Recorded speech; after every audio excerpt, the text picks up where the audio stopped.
All right. Everybody. Hey, stand up.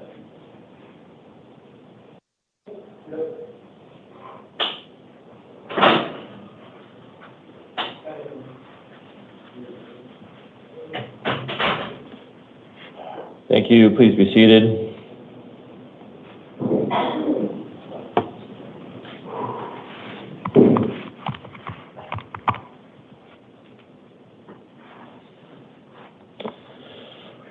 This is the 2 a.m. calendar on October 15th, 2025.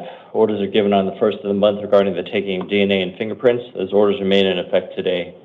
What that means for you in the courtroom is this: not every single one of you has to give your DNA or your fingerprints. If you have to do that, those orders will be on your paperwork. My name is Commissioner Beck. I'm here to do a few things for you. Number one, I'm here to let you know why you're here. Number two, if you might be released. Number three, if you're going to be assigned an attorney. The vast majority of you will be assigned an attorney, which leads to my number one rule. Please don't talk about the facts of your case. Anything you say or do can be used against you. Everything in the courtroom is video recorded. So please don't talk about the facts of your case unless it's with your attorney. Second, I'm sure you're going to have a lot of questions for me. Unfortunately, I'm not your legal counsel. I can't answer legal questions for you. So please save those types of questions for your attorney. Finally, you're going to be hearing about lots of different dates, different types of release conditions. You don't have to memorize all that stuff. All that information is going to be on your paperwork. That's why it's important to keep your paperwork and save it. Don't lose it.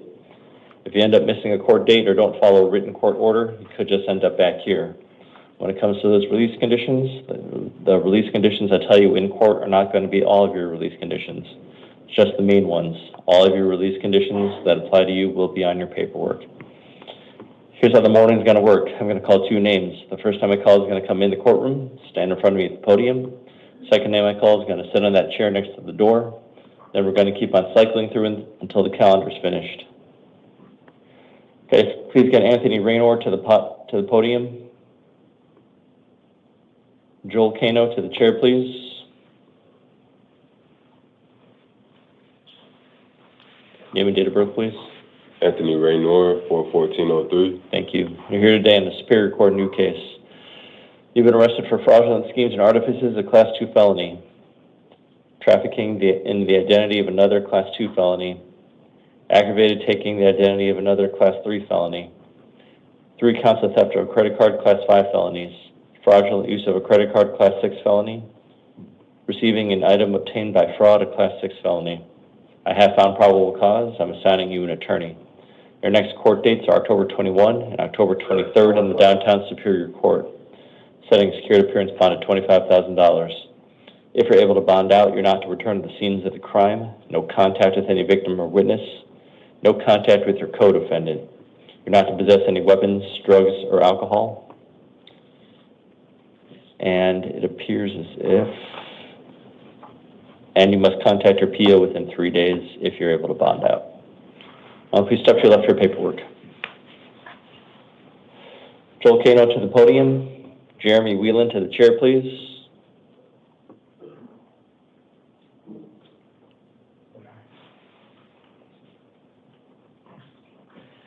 Thank you for seeing me this morning, Your Honor. Thank you very much. Hi, name and date of birth, please. My name is Joe Angel Connell, 9/12/89. Thank you. I apologize for mispronouncing your last name. Oh, it's okay. Everybody does it. Everybody does it. You're here today on a Superior Court new case. You've been arrested for burglary in the second degree of Class 3 felony. I found probable cause. I'm assigning you an attorney. Your next court dates are October 21 and October 23rd in the downtown Superior Court. Setting a secured appearance bond at $25,000. If you're able to bond out, you're not to return to the scene of the crime. No contact with any victim or witness. And you're not to possess any weapons, drugs, or alcohol. Well, there's no evidence in the case, and I'm not. I just got a job, and I'll make it to court. I've been charged with a felony before. It was dismissed. I did all the classes. I mean, if you're a God-fearing man, I mean, my church is the church of St. Mary's Catholic Church in Chandler, man, and my denomination is Seventh Adventist. So, I mean, I'm a real person, and I can make it to court, Your Honor. And there's no money right now. I can't afford $25,000. I'm still a week in the hole. I'm still waiting for my check. So it's not a cash bond. You can use a bond company because it's a secured appearance bond. But at this time, given your... Well, if I could throw myself at the mercy of the court, sir, like, I don't know, whatever you said, you can put me on an ankle monitor or whatever you may be. I mean, I have a residence. If the court could show mercy, and if I could throw myself at the mercy of the court, I mean, it was just a misunderstanding. It's not a burglary case. I mean, I'm sure it will be dropped, or if not, like lowered, Sir, that's mercy of the court. I mean, I don't have anything, sir. I mean, please. I mean, there's no one. I don't have no one but my mom, and if you got me, man, I got you too, man. I mean, I'm actually in the middle of a few pens. I don't know if the lovely young lady told you about them, but they're real and they're saving lives. Sure. So one thing I can't consider is what might happen to you in your case. That's not up to me. That's going to be up to your trial judge and the prosecutor and your attorney, and how they're going to handle what's going to happen to your case. So I don't have a crystal ball. I don't know if they're going to lower it or not. All I have before me is the police report and the charges that they filed. And I also have your criminal history and all the other things I have to consider by statute. So... Well, that's all misdemeanor, sir. I mean, well, if you believe in... Sir, no, it's... Sir, my pens work and they save lives, man. My pen has saved 800 lives so far. And it's not science fiction. It's scientific fact. It all works. And my numbers are real and they help people. So... Sir. It's a device that helps people that OD off pills, off prescription drugs. And if oxygen isn't... At this time, this is real stuff, sir. And if you want to hear it, I could tell you, man. I mean, I'm not lying to you, man. About having that bond changed on October 21st. Well, do you believe in breakthroughs in science and medicine? I mean, that's what I do. I mean, that's what I do on my time. I mean, I work, of course, but I make breakthroughs all the time. I mean, I'm not just sitting around doing anything. Sir, that is... So I can tell you real things, sir, that are happening on Earth, man. Sir, you have to I mean, would you consider it? No, not at this time, sir. Well, sir, I mean, if you could save 800 lives in less than a year, I mean... Sir, he's done with it. Step to your left. I mean, statistically, they're saving thousands of lives. Let's go. Step to your left. Every, like, decade, Here. I mean, I'll go to court, man. I mean, there's nothing that says I would never ask. I mean, you can't change your bond. I mean, you guys usually just give bonds to the first... Sir. I'll tell you the court, there's no reason not to give to you, because I have to find a reason not to give to you, sir.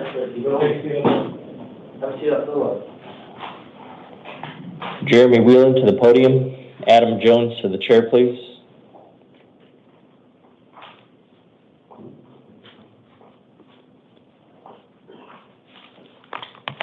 Name and date of birth, please.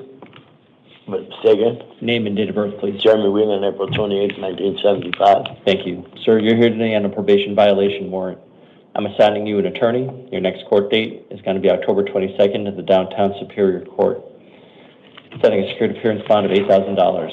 If you're able to bond out, you're not to return to the scene of the original crime, no contact with any victim or witness, not to possess any weapons, drugs, or alcohol. Most important thing, if you bond out, you've got to contact your PO within 3 days. Want to please step to your left for your paperwork, sir. Say that again. Go ahead and step to your left for your paperwork, sir. Adam Jones to the podium. Brody Kaloka Larson to the chair, please. Name and date of birth, please. Adam Jones, 6392. Thank you. You're here today in the Superior Court grand jury warrant. The grand jury has found probable cause to hold you on 5 counts of fraudulent schemes and artifices, a Class 2 felony, 1 count of theft, a Class 3 felony. These were alleged to have occurred between December 19th, 2022 and January 4th, 2024. I'm assigning you an attorney. Your next court date is October 22nd in the Downtown Superior Court. Setting a cash bond of $5,000. If you're able to bond out, you'll be placed on pretrial services supervision with electronic ankle monitoring. Furthermore, if you bond out, you're not to return to the scene of the crime, no contact with any victim or witness, and you're not to possess any weapons, drugs, or alcohol. Sir, respectfully, can I address the court? So you have a question for me, sir? I do not have a question. I just have a statement. I've already been in jail for over 2 weeks. I do have an attorney, and so I'm trying, like, my kids, I'm their sole and only provider. My kids haven't been in school for the past 2 weeks. So, like, there's no caretaker to take care of my minor children if I was to stay here and just rot in jail. So I'm trying to, like, figure out, like, there has to be something, like, there's something more. At this time, no. Sorry. Okay. All right. Brody Coloca Larson to the podium. Paul Beaton to the chair, please. Could you please remove your hat? Thank you. Name and date of birth, please. Brody Coloca Larson, January 6, 2006. Thank you. Sir, you're here today on 2 failure to appear warrants. I'm not assigning you a new attorney. You're going to go back to your original attorney. Let's see. Your next court date is going to be October 21st in the downtown Superior Court. I'm affirming the bond set by your original judge. It's a $2,500 secured appearance bond on each case. So total $5,000 secured appearance. If you're able to bond out, you're not to possess any weapons, drugs, or alcohol. Most important thing, if you bond out, you got to contact your PO within 3 days. Thank you. Please step to your left for your paperwork. Paul Beaton to the podium. Carlos Marquez to the chair, please.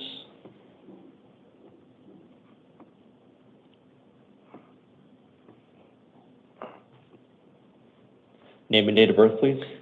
Paul Beaton, 2/15/84. Thank you. Sir, you are here today on 5 probation violation warrants. I'm assigning you an attorney. Your next court date is going to be October 22nd in the downtown. 5 probation violation warrants. I'm assigning you an attorney. Your next court date is going to be October 22nd in the downtown Superior Court.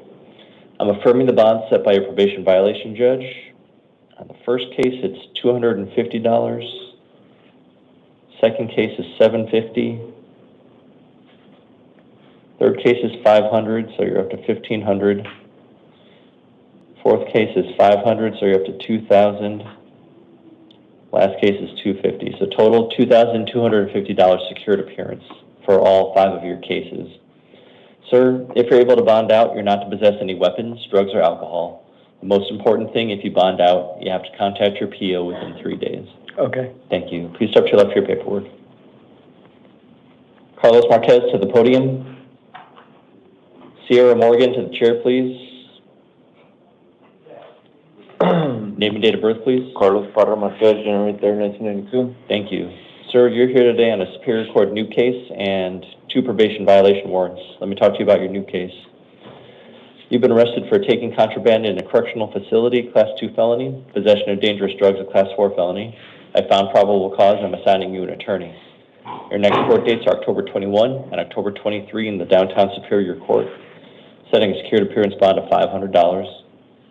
And then you have 2 probation violation warrants.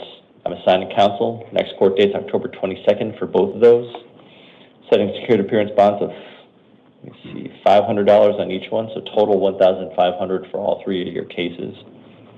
Sir, if you're able to bond out, you're not to possess any weapons, drugs, or alcohol. Most important thing, if you bond out, you got to contact your PO within 3 days. Want to please step to your left for paperwork, sir. Sierra Morgan to the podium. Martha Guzman to the chair, please. My name is Sierra Morgan.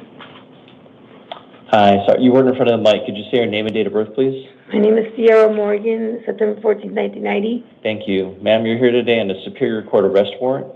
Probable cause was previously found for possession of dangerous drugs, a Class 4 felony, and possession of drug paraphernalia, a Class 6 felony. These were alleged to have occurred back on May 21st of 2025. I'm assigning you an attorney. Your next court dates are October 21 and October 23rd in the downtown Superior Court. I'm affirming the bond set by your trial judge. It's a $1,500 secured appearance bond.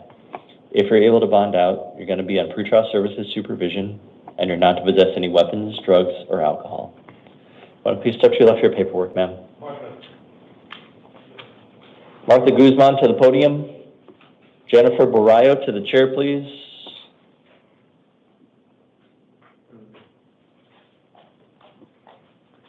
Name and date of birth, please. Martha Guzman, 2/23/98. Thank you. You're here today on a failure to appear warrant and a Superior Court arrest warrant. Let me talk to you about your new felony warrant first. Probable cause was previously found for possession of narcotic drugs, a Class 4 felony. This was alleged to have occurred back on October 24th of 2024. I'm assigning you an attorney. Your next court dates are October 21 and October 23rd in the downtown Superior Court. I'm affirming the bond set by your trial judge. It's a $500 secured appearance bond. You also have a failure to appear warrant. I'm not assigning you a new attorney on this case. You're going to go back to your original attorney. Your next court date is October 21st in the downtown Superior Court. I'm affirming the bond set by your original judge. It's a $500 secured appearance bond, so total $1,000 secured appearance. If you're able to bond out, you'll be placed on pretrial services supervision, and you're not to possess any weapons, drugs, or alcohol.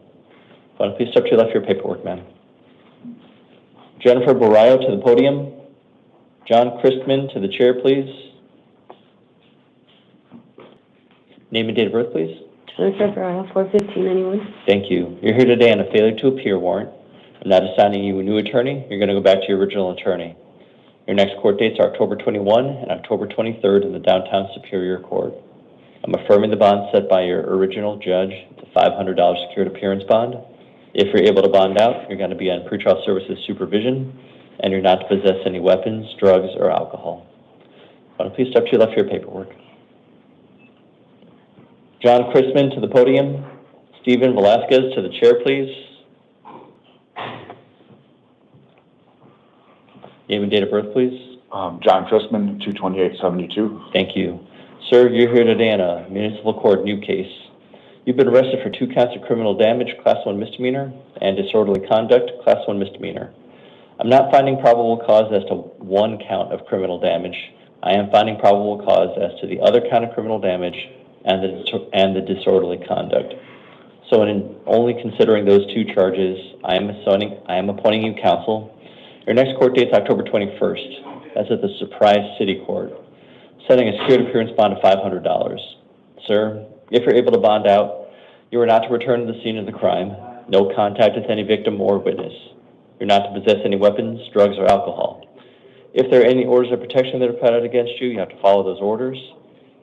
Most importantly, you may have no contact with either of the victims through any type of means, and you're cautioned that a violation of a no victim contact order can lead to a Class 6 felony. All right, sir. If you want to please step to your left for your paperwork. Thank you. Thank you. Stephen Velasquez to the podium. Juan Hernandez to the chair, please.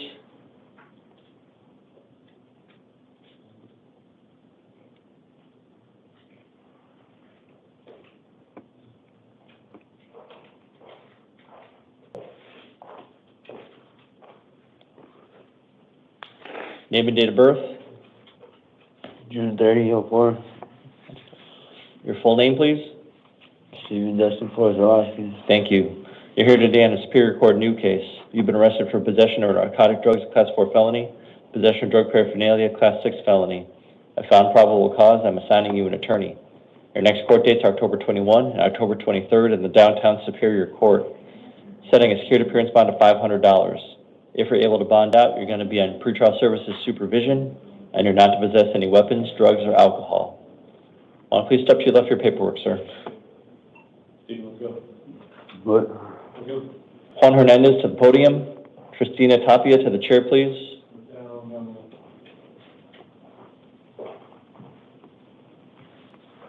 Name and date of birth, please. Juan Carlos Hernandez, July 1st, 1990. Thank you. Sir, you're here today on a probation violation warrant. I'm assigning you an attorney. Your next court date is October 22nd in the downtown Superior Court. I'm affirming the bond set by your probation violation judge. It's a $500 secured appearance bond. If you're able to bond out, you're not to possess any weapons, drugs, or alcohol. Most important thing, if you bond out, you have to contact your PO within 3 days. Why don't you please step to your left for your paperwork, sir. Christina Tapia to the podium. Michaud Clark to the chair, please. Your Honor, Ms. Tapia is hard of hearing. Okay.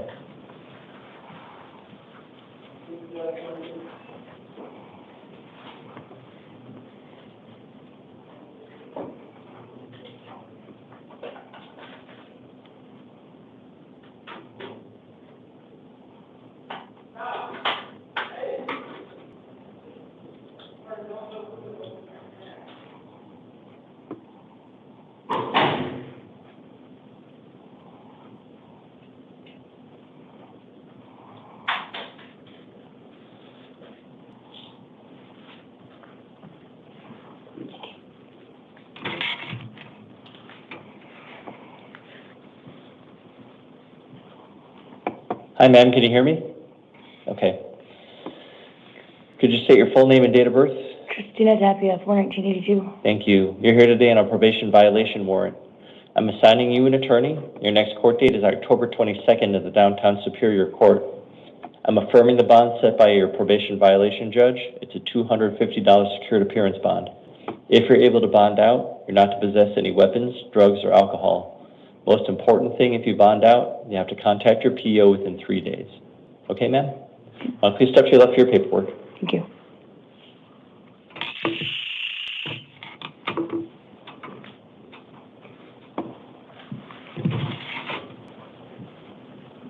Michaud Clark to the podium, please.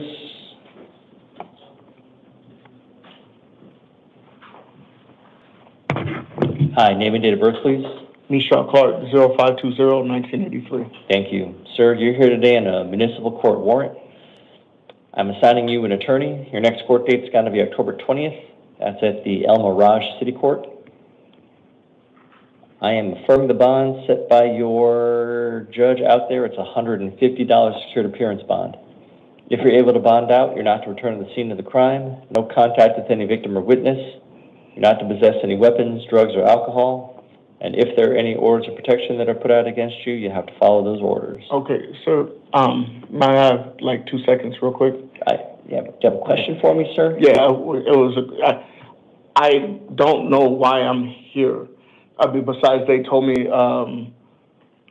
I turned myself in over something that was told to me yesterday. They showed to my girlfriend's house yesterday. I didn't know anything about this, sir. I swear for God, may the Lord strike me down. Yeah, so sir, so this isn't like a failure to appear warrant. This is an initial arrest warrant. And so it sounds like El Mirage Police Department, they did a little bit of investigating, asked for a warrant from the El Mirage judge, and the judge issued this warrant. The judge issued this warrant on April 23rd, 2025. And you know what's crazy, sir? I was sitting on my mom's deathbed with her during this time, so I don't understand what this is about. I do know that my ex-wife said something.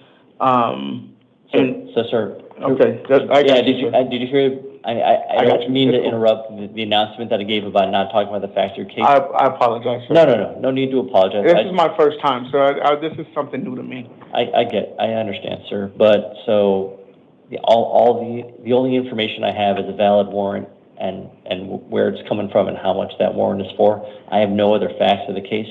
Only other thing I can tell you, would you like to know the charges? Yes, please. Threatening and intimidating, Class 1 misdemeanor, and disorderly conduct, a Class 1 misdemeanor. So those are the charges, and that's all the information I have, sir, unfortunately.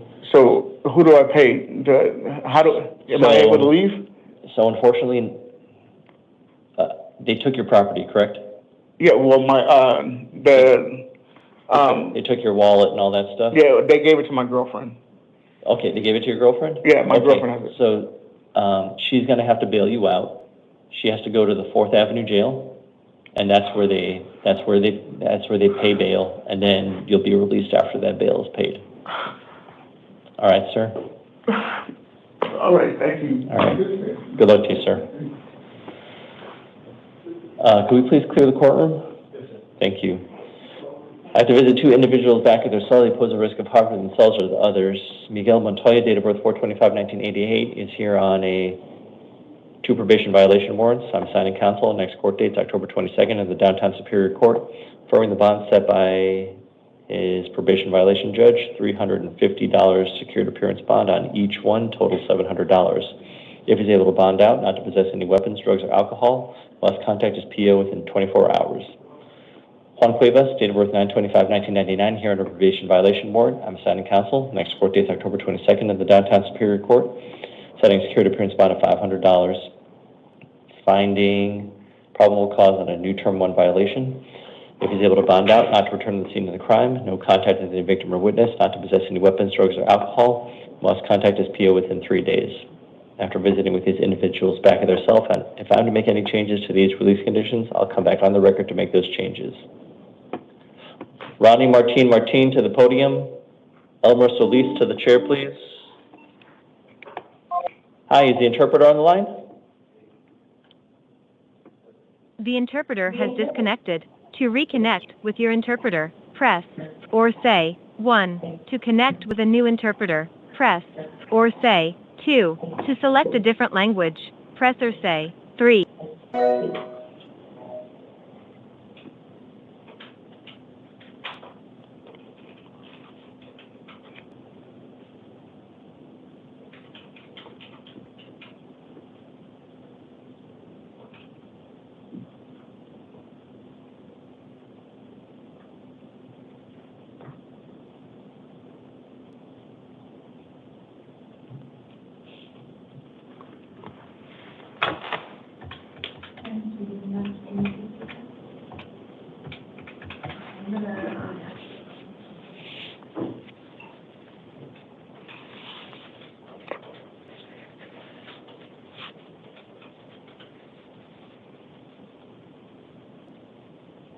Sir Commissioner of the Superior Court, ready to swear anymore? Do you swear or affirm that the information contained in the morning affidavit is true and accurate to the your personal information function? All right, right there, send it over. Sure, take care.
Hi, is the interpreter on the line?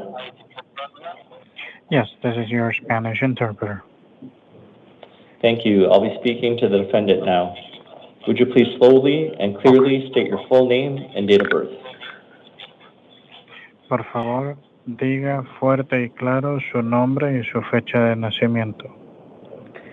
El nombre es Ronnie Martín Martín. Mi fecha de nacimiento es abril 12 del 99. Okay. My name is Ronnie Martin Martin, and the date of birth is April 12, 1999. Thank you. You are here on a new case in the Superior Court. Gracias. Está usted en un nuevo caso acá de la Corte Superior. You've been arrested for aggravated luring a minor for sexual exploitation, a Class 2 felony. Okay. Muy bien. Usted está el día de hoy acá debido a que usted hizo seducción agravada de un menor para explotación sexual. Esto es un delito grave de clase 2. I have found probable cause, and I'm assigning you an attorney. He encontrado causa probable, por lo cual le estoy colocando un abogado. Your next court dates are October 21 and October 23 in the Downtown Superior Court. Las siguientes fechas de corte son octubre 21 y octubre 23 en la Corte Superior del Centro. I'm setting a bond of $100,000. Estoy colocándole una fianza a usted de $100,000. If you're able to pay that bond and are released, you will be on supervised release and you will have an electronic ankle monitor. Indicarle de que si usted puede pagar la fianza y es liberado, usted será liberado bajo libertad supervisada con un monitor electrónico en su tobillo.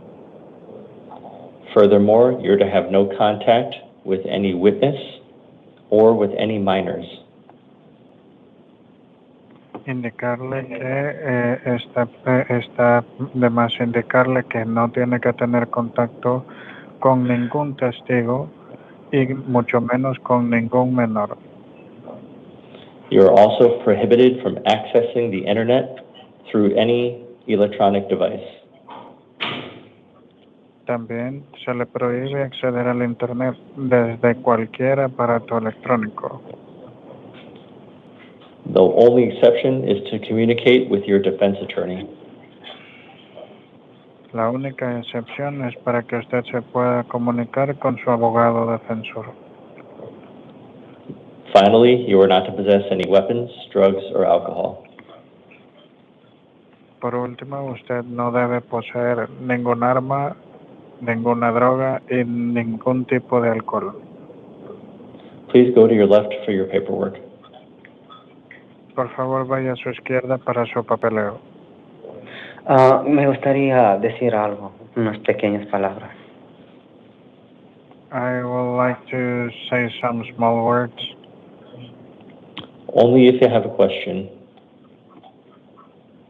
Únicamente si es una pregunta, caballero. Nomás quería saber, esto es un error y también quiero hablar a mi familia, ellos no saben dónde estoy. I just wanted to say that this is an error and I wanted to call my family because they don't know where I am.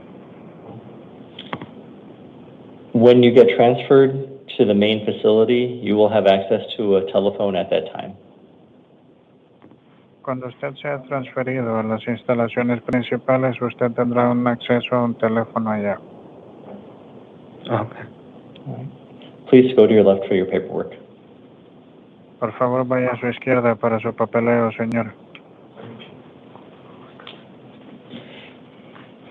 Elmer Solis.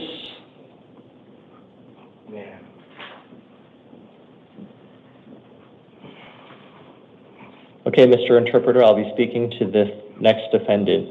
Would you please slowly and clearly state your full name and date of birth? Muy bien. Por favor, fuerte y claro diga su nombre y fecha de nacimiento. Mi nombre es Elmer Joel Raimundo Solís. Nací el 15 de febrero de 1988. Y por favor, repita su nombre despacio para poder entenderle. Mi nombre es Elmer Joel Raimundo Solís. Nací el 15 de febrero de 1988. Muy bien. So my name is Elmer Joel Raimundo Solís. I was born on February 15, 1988. Thank you. You're here on a new case in the Superior Court. Gracias. Usted está acá en un nuevo caso de la Corte Superior. You have been arrested for molestation of a child, a Class 2 felony. Indicarle que usted está acá el día de hoy debido a que procedió a hacer abuso de un niño, un delito grave de clase 2. I have found probable cause and I'm assigning you an attorney. He encontrado causa probable, por lo cual le estoy colocando un abogado. Your next court dates are October 21 and October 23 in the Downtown Superior Court. Sus siguientes fechas de corte son octubre 21 y octubre 23 en la Corte Superior del Centro. You have a bond of $200,000. Y usted tiene una fianza de $200,000. If you're able to pay that bond and are released, you will be on supervised release with electronic ankle monitoring. Si usted es liberado, si usted puede pagar la fianza y es liberado, usted será colocado con un monitor electrónico en el tobillo y será supervisado de esa manera. Furthermore, you are not to return to the scene of the crime, and you can have no contact with any victim or witness. Indicarle de que además usted no puede regresar a la escena del crimen y no puede tener contacto con ningún testigo ni con ninguna víctima.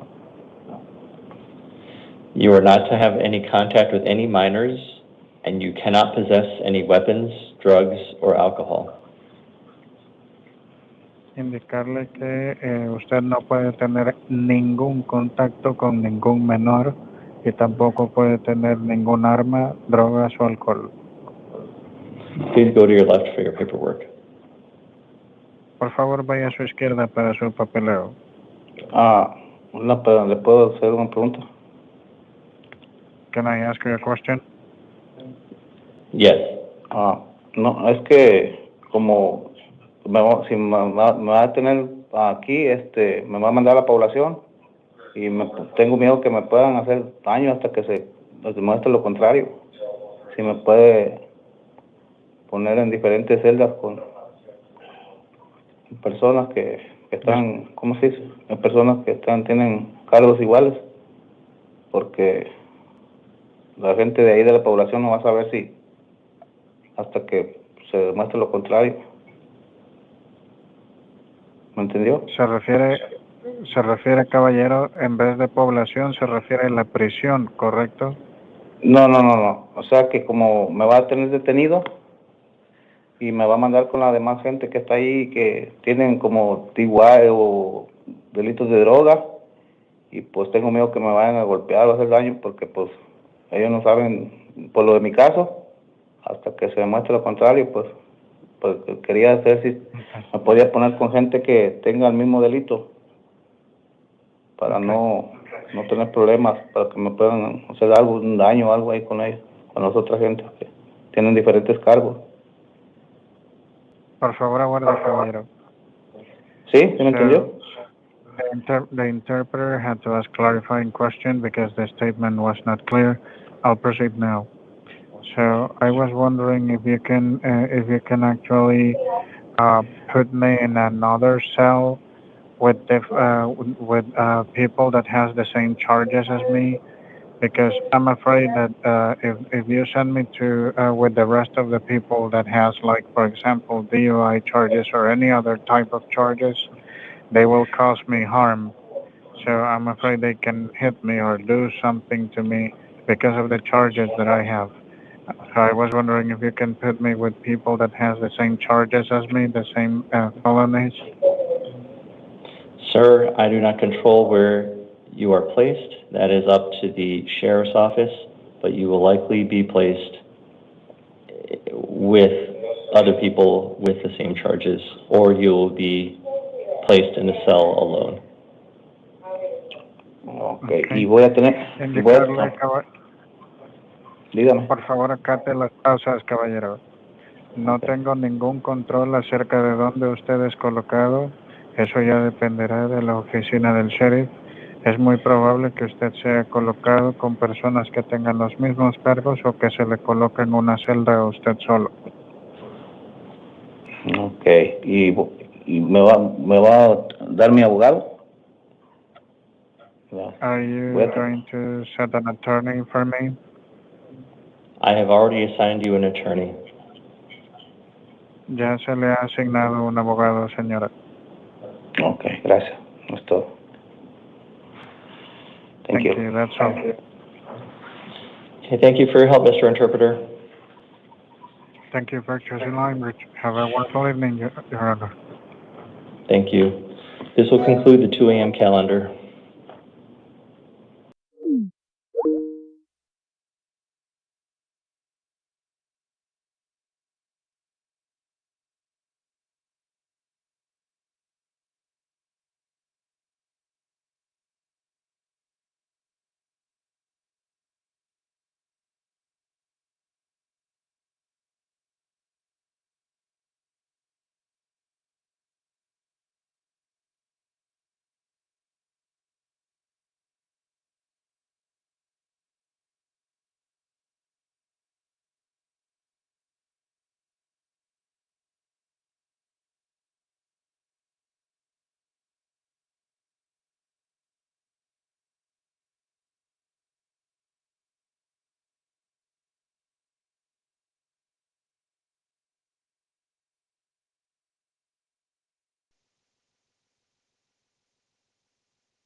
All rise.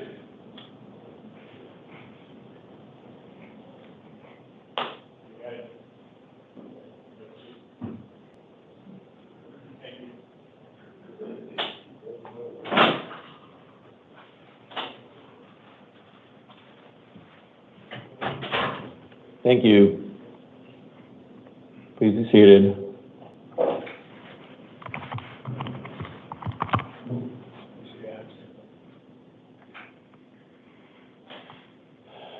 This is the 5 a.m. calendar on October 15th, 2025. Orders are given on the first of the month regarding the taking of DNA and fingerprints. Those orders remain in effect today. What that means for you in the courtroom is this. Not every single one of you has to give your DNA or your fingerprints. If you have to do that, those orders will be on your paperwork. My name is Commissioner Beck. I'm here to do a few things for you. Number one, I'm here to let you know why you're here. Number two, if you might be released. Number three, if you're going to be assigned an attorney. The vast majority of you will be assigned an attorney, which leads to my number one rule. Please don't talk about the facts of your case. Anything you say or do can be used against you. Everything in the courtroom is video recorded, so please don't talk about the facts of your case unless it's with your attorney. Second, I'm sure you're going to have a lot of questions for me. Unfortunately, I'm not your legal counsel.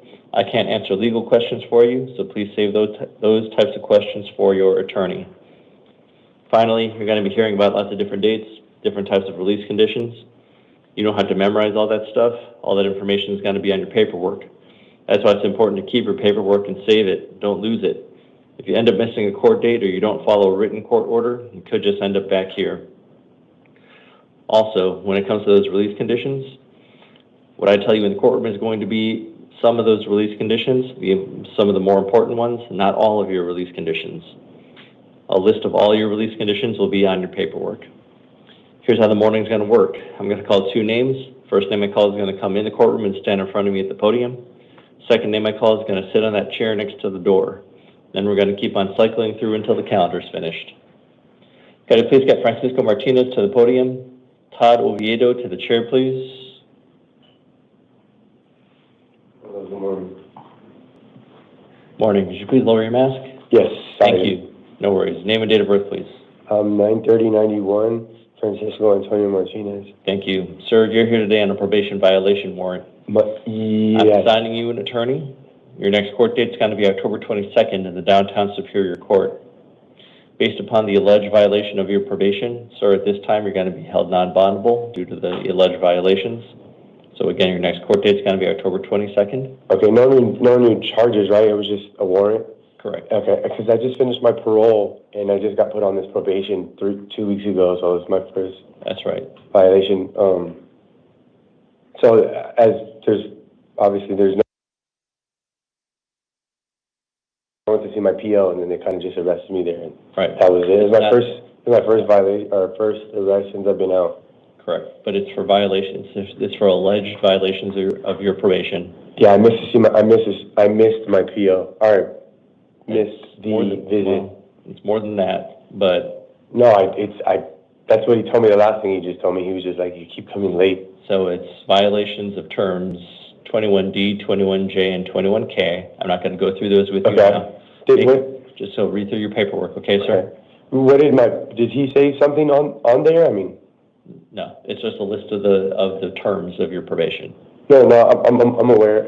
Did he do a recommendation, my PO? No. Okay, so who's it up to? I mean, obviously. Who filed the violation? Your PO filed the violation. No, I'm aware, but I mean, if it is a probation violation, what did he recommend? To be violated or reinstated? Yes, it's only to be, at this point, it's just a violation, sir. And it's got to be up to the judge what happens with that violation, whether it's going to be upheld or not upheld, okay? Okay, then you're not able to, I mean, I'm not confused. I'm just saying you're not able to make that decision? I'm not your probation violation judge. I'm just here to let you know that you have a warrant and what the consequences of that warrant is just for today. Okay, so I have to remain in custody? Yes, sir. Okay. All right, sir. Why don't please step to your left for your paperwork, all right, sir? Talk to your defense counsel if you have any questions, all right? When will I be able to talk to him? On October 22nd. And that day I could know for sure if I'm gonna get released or not? I don't know what's gonna happen that day. If I'm gonna get released or not that day? I have no idea what's gonna happen that day, sir. All right, why don't you please step to your left, all right? Step this way, Mr. McKinney. Are you done? Thank you. Yes, thank you. I appreciate it. Todd Oviedo to the podium. Juana Morales to the chair, please.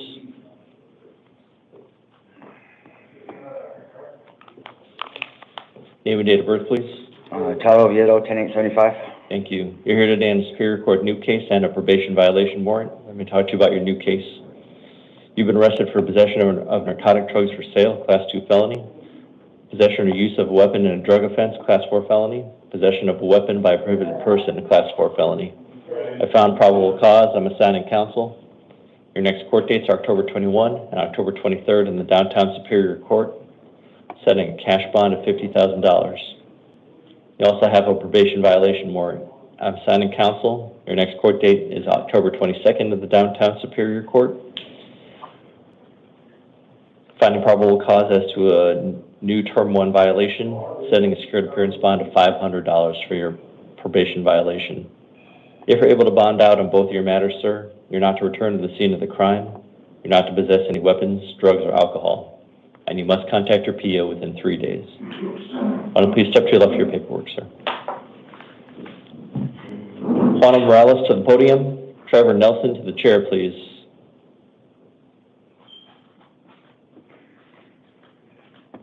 Name and date of birth, please. Juana Morales, 8/12/85. Thank you. You're here today on a Superior Court new case and a probation violation warrant. As to your new case, you've been arrested for theft of means of transportation, a Class 3 felony, possession of drug paraphernalia, a Class 6 felony. I found probable cause. I'm assigning you an attorney. Your next court dates are October 21 and October 23rd in the Downtown Superior Court, setting a secured appearance bond of $10,000. You also have a probation violation warrant. I'm assigning counsel. Your next court date is October 22nd in the Downtown Superior Court. I'm finding probable cause as to a new Term 1 violation, setting a secured appearance bond of $1,500 What's the violation for? by picking up a new offense. So it's a Term 1 violation. So you have, between your two cases, you have an $11,500 secured appearance bond. If you're able to bond out, you're not to contact any victim or witness, not to possess any weapons, drugs, or alcohol, and you must contact your PO within 3 days. Why don't you please step to your left for your paperwork. Trevor Nelson to the podium. Christopher Riley to the chair, please.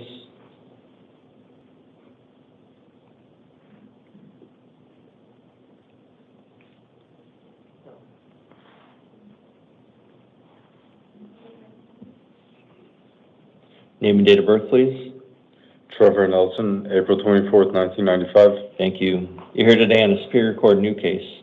You've been arrested for shoplifting, a Class 4 felony. I found probable cause and I'm assigning you an attorney.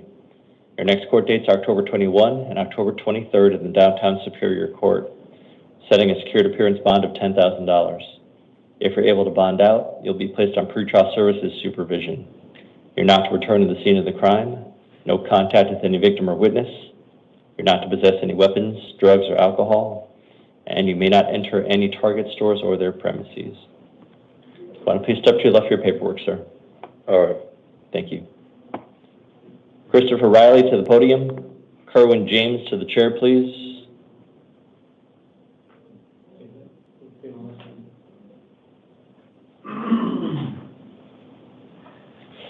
Hi, name and date of birth, please. Christopher Riley, 7/30/96. Thank you. Sir, you're here today on a Superior Court arrest warrant. Probable cause was previously found for possession of dangerous drugs, a Class 4 felony, and unlawful use of means of transportation, a Class 5 felony. These were alleged to have occurred back on August 15th of 2025. I'm assigning you counsel. Your next court dates are October 21st and October 23rd in the Downtown Superior Court. I'm affirming the bond set by your trial judge. It's a $5,000 secured appearance bond.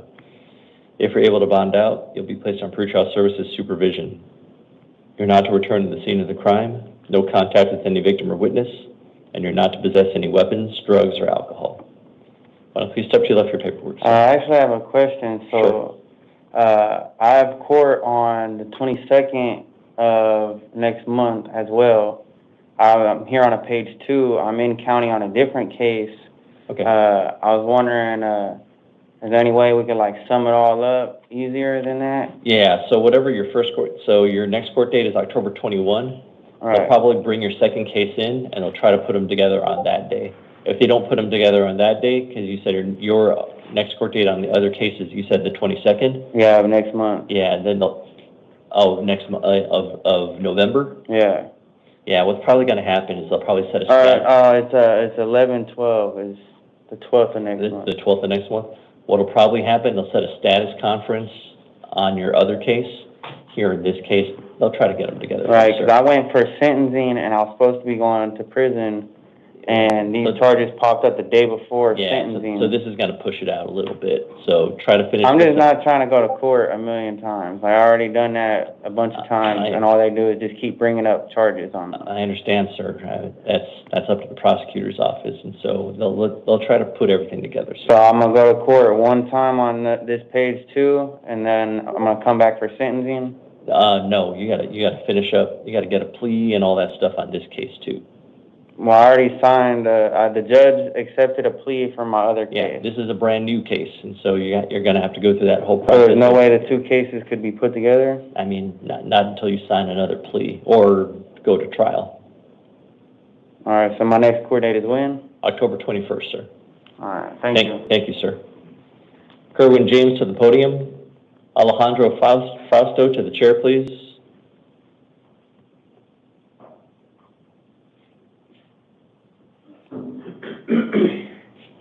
Name and date of birth, please. Kerwin James, 22881. Thank you.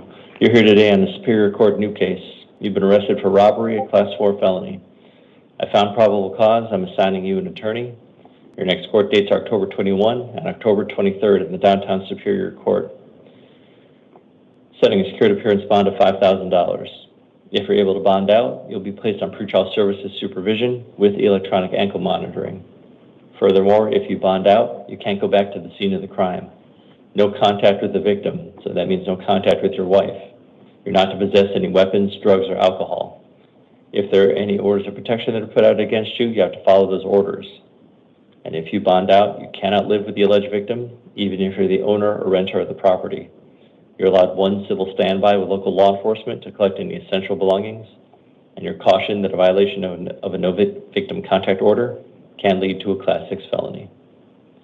Sir, if you want to please step to your left for your paperwork. Alejandro Fausto to the podium. Bryant Downs to the chair, please. Good morning. Morning. Name and date of birth, please. Alejandro Soriano, 07/26/07. Thank you. You're here today on a Superior Court new case.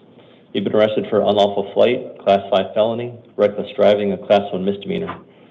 I found probable cause. I'm assigning you an attorney. Your next court dates are October 21 and October 23rd at the Downtown Superior Court. Setting a secured appearance bond of $5,000. If you're able to bond out, you'll be placed on pretrial services supervision with an electronic ankle monitor. Furthermore, if you bond out, you're not to possess any weapons, drugs, or alcohol. Please step to your left. Bryant Downs to the podium. Daniel Baer to the chair, please. Name and date of birth, please. Brian Downs, 11/08/94. Thank you. Sir, you're here today on a Superior Court arrest warrant. Probable cause was previously found for possession of narcotic drugs, a Class 4 felony, and possession of drug paraphernalia, a Class 6 felony. These were alleged to have occurred back on June 20th of 2025. I'm assigning counsel. Your next court dates are October 21 and October 23rd in the Downtown Superior Court. Affirming the bond set by your trial judge, it's a $1,000 secured appearance bond.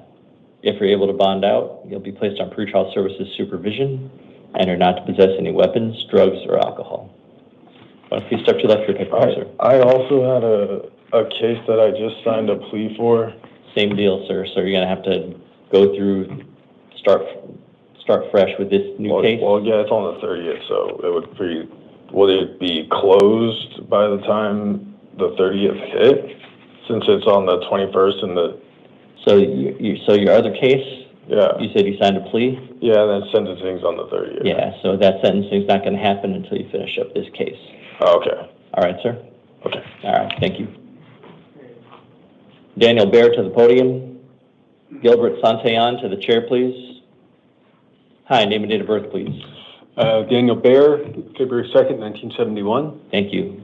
Sir, you're here today on a Justice Court new case. You've been arrested for criminal trespass, a Class 3 misdemeanor. I found probable cause. I'm assigning you an attorney. Your next court date's October 20th. That's at the North Valley Justice Court. Going up on 32nd Street? I have no idea. Oh, okay. Yeah, sorry. It's gonna be on you're gonna get paperwork. It's No gonna problem. it's gonna have the address for the Justice Court. No on problem. there. Thank you. Setting a secured appearance bond of $500. Okay. If you're able to bond out, you're not to return to the scene of the crime, no contact with any victim or witness, no contact with the co-defendant you were arrested with, and you're not to possess any weapons, drugs, or alcohol. Why don't you please step to your left for paperwork, sir? Understood. Gilbert Santillan to the podium. Nikolai Krantz to the chair, please.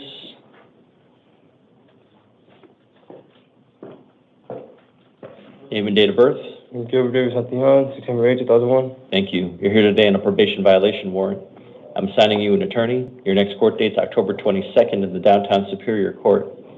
I'm affirming the bond set by a probation violation judge, a $500 secured appearance bond. If you're able to bond out, you're not to return to the scene of the crime, no contact with any victim or witness. You're not to possess any weapons, drugs, or alcohol.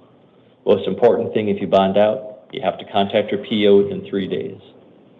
Why don't you please step to your left for your paperwork, sir? Nikolai Krantz to the podium. Alexis Gonzalez to the chair, please.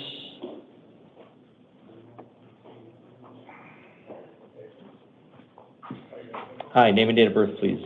Nikolai Krantz, 11/25/68. Thank you, sir. You're here today on a Justice Court new case. You've also been arrested for criminal trespass, a Class 3 misdemeanor. I found probable cause. I'm assigning you an attorney. Our next court date's October 20th at the North Valley Justice Court. Setting a secured appearance bond of $500. If you're able to bond out, you're not to return to the scene of the crime, no contact with any victim or witness, no contact with the co-defendant that you were arrested with, and you're not to possess any weapons, drugs, or alcohol. Please step to your left for paperwork, sir. Alexis Gonzalez to the podium. Mario Noriega to the chair, please.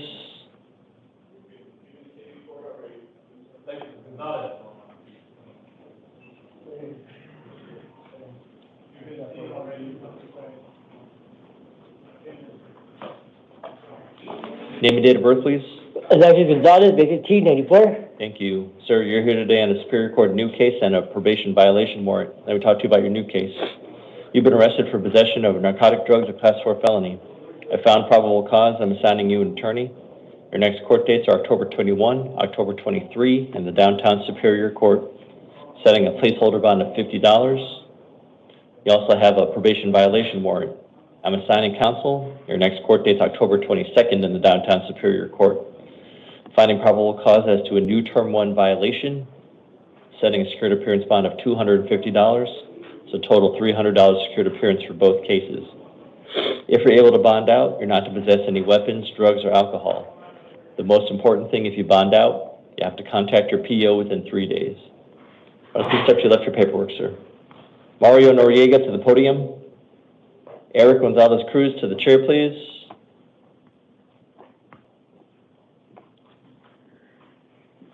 Name and date of birth, please. Mario Noriega, October 14, 63. Thank you.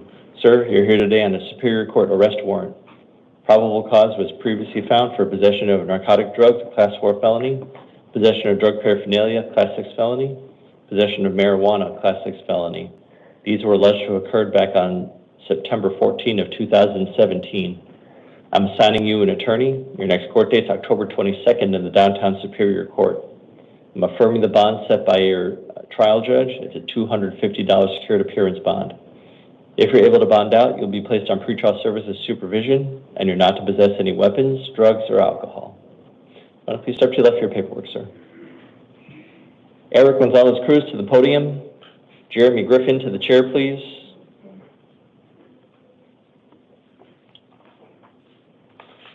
Hi, could you please remove your hat? Thank you. Name and date of birth, please. Eric Gonzalez, 11/01/1987. Thank you. You're here today on a Superior Court arrest warrant. Probable cause was previously found for possession of narcotic drugs, a Class 4 felony, possession of drug paraphernalia, a Class 6 felony. These were alleged to have occurred back on July 14th of 2022. I'm assigning you an attorney. Your next court dates are October 21 and October 23rd in the Downtown Superior Court. Setting a secured appearance bond of $250. If you're able to bond out, you'll be placed on pretrial services supervision, and you're not to possess any weapons, drugs, or alcohol. Why don't you step to the left of your paperwork, sir? Jeremy Griffin to the podium. Salvador Limon to the chair, please. Your Honor. Morning. Name and date of birth, please. Jeremy Dimitri Griffin, April 3rd, 1987. Thank you. Sir, you're here today on a municipal court new case. You've been arrested for resisting arrest, Class 1 misdemeanor, criminal trespass, a Class 3 misdemeanor. I found probable cause. I'm assigning you an attorney. Our next court date's October 22nd. That's going to be at the Goodyear City Court. Setting a secured appearance bond of $100. If you're able to bond out, you're not to return to the scene of the crime, no contact with any victim or witness, and you're not to possess any weapons, drugs, or alcohol. Can I say something, Your Honor, please? Do you have a question? Yes. All right, what's your question, sir? I never missed a court day, Your Honor. If you can please I ask you this. I'm here in this state by myself, and I have multiple pets. I have 2 rabbits. I also have a dog, and I also have my bird. And I really would like to be able to make it home this morning so that I could take care of them, take my dog out to use the restroom so she doesn't poop all in her cage. Your Honor, I promise you, I'm coming to court. I promise you. If you can give me my own recognizance bond, you have my word. I never miss any court dates. I always come to court. I pay for my lawyers to take care of my stuff. I'm not trying to run from this. I have pets at my home, and I don't have anyone. My ex-wife moved back to Texas, and she hasn't been here since. She left in June for a reunion or something, and she hasn't been back. And I really need to get to my pets. I don't have no reason not to go to court. I don't miss court dates, Your Honor. Please help me. So, sir, I hear you, and I hear you. But given the nature of the charges and given your criminal history, I've set a fairly minimal bond, and I'm going to be sticking with that $100 bond at this time, sir. So if you want to please step to your left for your paperwork, sir. And if they took my money back there somewhere, like it's in property. They took it. But they said they had to put it in a machine. So can I buy myself out? So unfortunately, you don't have access to your property, but what's going to happen is you're going to have to call someone to bond you out, and then you're going to have to pay them back with whatever you have in your property. Your Honor, please help me. I don't have anyone. My pets are going to just be there, and I still have to pay rent at my home. I have no reason not to come to court. I don't miss court dates. If you check my record, you'll see I don't miss court dates, Your Honor. So, sir, unfortunately, I don't have access to a criminal history for you, so I can't confirm that. But can't you see that I don't miss court dates? You can see that I haven't had any warrants for missing court dates. I don't have access to that information. Given everything that I have in front of me that I do have, sir, I'm going to be affirming that $100 secured appearance bond. So the only advice I can really give you is there are numbers for bond companies back in the facility. Go ahead and call them, and then they can bond. But I still would need a person, sir. Sir, exactly. Please. The bond company is that person. They'll bond you out, and you pay them back immediately once you're released. But that's what I'm saying. I can't. I'm gonna reach out to the bond people. I don't. You use the telephone that's available to you, sir. All right. But I don't have the money. How am I gonna pay them? You pay them after you get out. They're not gonna let me do that. They're not gonna take my word that I'm gonna pay them over the phone. They're not gonna do that. They're not gonna take my word over the phone, Your Honor. Sir, this is the best today. This is the best I can do for you. That's the best? Yes, sir. I appreciate you. All right. Thank you. Thank you, sir. Salvador Limon to the podium. Major Watson to the chair, please.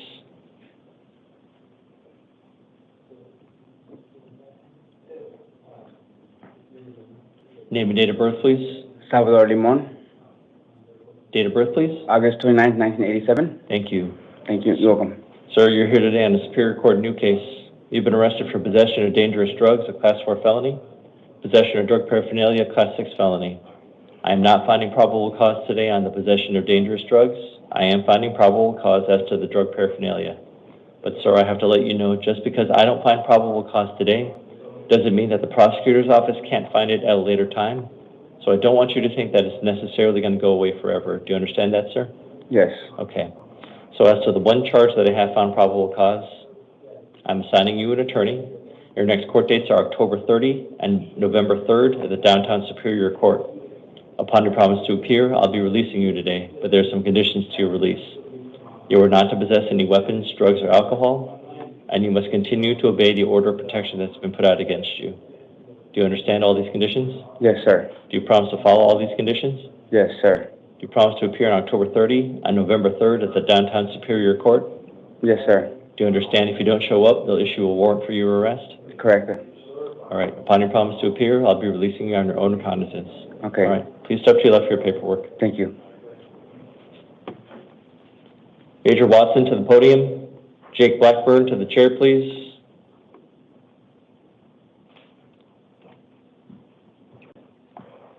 Name and date of birth, please. Major 1-8-2000. The full name, please. Major Watson. Thank you. Can you please step closer to the podium? Thank you. You're here today on a Justice Court new case. You've been arrested for driving on a suspended license, Class 1 misdemeanor. I have found probable cause. I'm not assigning you an attorney because for these types of charges, you don't get a free attorney, but you can hire your own attorney if you want one. Do you understand that? Yes. All right. Your next court date is going to be November 3rd at the Agua Fria Justice Court. Upon your promise to appear, I'll be releasing you today. There's some conditions to your release. You're not to possess any weapons, drugs, or alcohol, and you cannot drive a motor vehicle until your license is unsuspended. Do you understand these conditions? Yes, sir. Do you promise to follow these conditions? Yes. Do you promise to appear on November 3rd at the Agua Fria Justice Court? Yes. Do you understand if you don't show up, they'll issue a warrant for your arrest? Yes. Upon promise to appear, I'll be releasing you on your own recognizance. Please step to your left for your paperwork. Jake Blackburn to the podium. Caridad Otano to the chair, please. Name and date of birth, please. Jake Blackburn, 6/18/1987. Thank you. You're here today on the Superior Court new case. You've been arrested for possession of narcotic drugs, a Class 4 felony, possession of drug paraphernalia, a Class 6 felony, criminal trespass, a Class 3 misdemeanor. I found probable cause. I'm assigning you an attorney. Your next court dates are October 30th and November 3rd at the Downtown Superior Court. Upon your promise to appear, I'll be releasing you today. There's some conditions to your release. You're going to be on supervised release. You're not to return to the scene of the crime. No contact with any victim or witness. And you're not to possess any weapons, drugs, or alcohol. Do you understand all these conditions? Yes, sir. And do you promise to follow all these conditions? Yes. Do you have any weapons you need to give up? No. All right. Do you promise to appear on October 30th and November 3rd at the Downtown Superior Court? Yes. And do you understand if you don't show up, they'll issue a warrant for your arrest? Yes. Upon a promise to appear, I'll be releasing you to the supervision of pretrial services. Sir, it's going to be your responsibility to call them once you're out of custody. You have to call them during normal business hours. If you fail to call them, you could end up back here. Do you understand that? Yes. All right, thank you. Please step to your left for your paperwork, please. Caridad Otano to the podium. Arturo Guzman Cano to the chair, please. Designed to help those under supervision. Caridad address Sánchez and overcome Otano. challenges.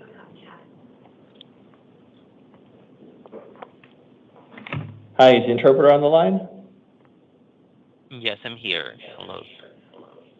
Hi, thank you. I'll be speaking to the defendant now. Would you please slowly and clearly state your full name and date of birth? ¿Puede por favor decirme su nombre completo y fecha de nacimiento?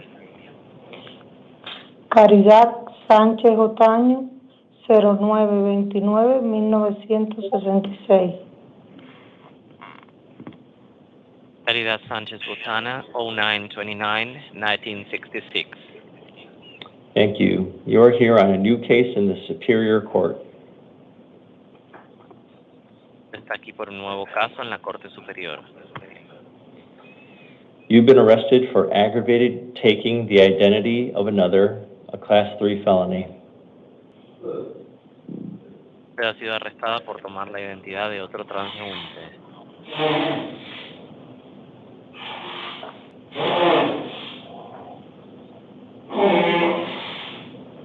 I'm sorry, Mr. Interpreter, could you please repeat that for the suspect?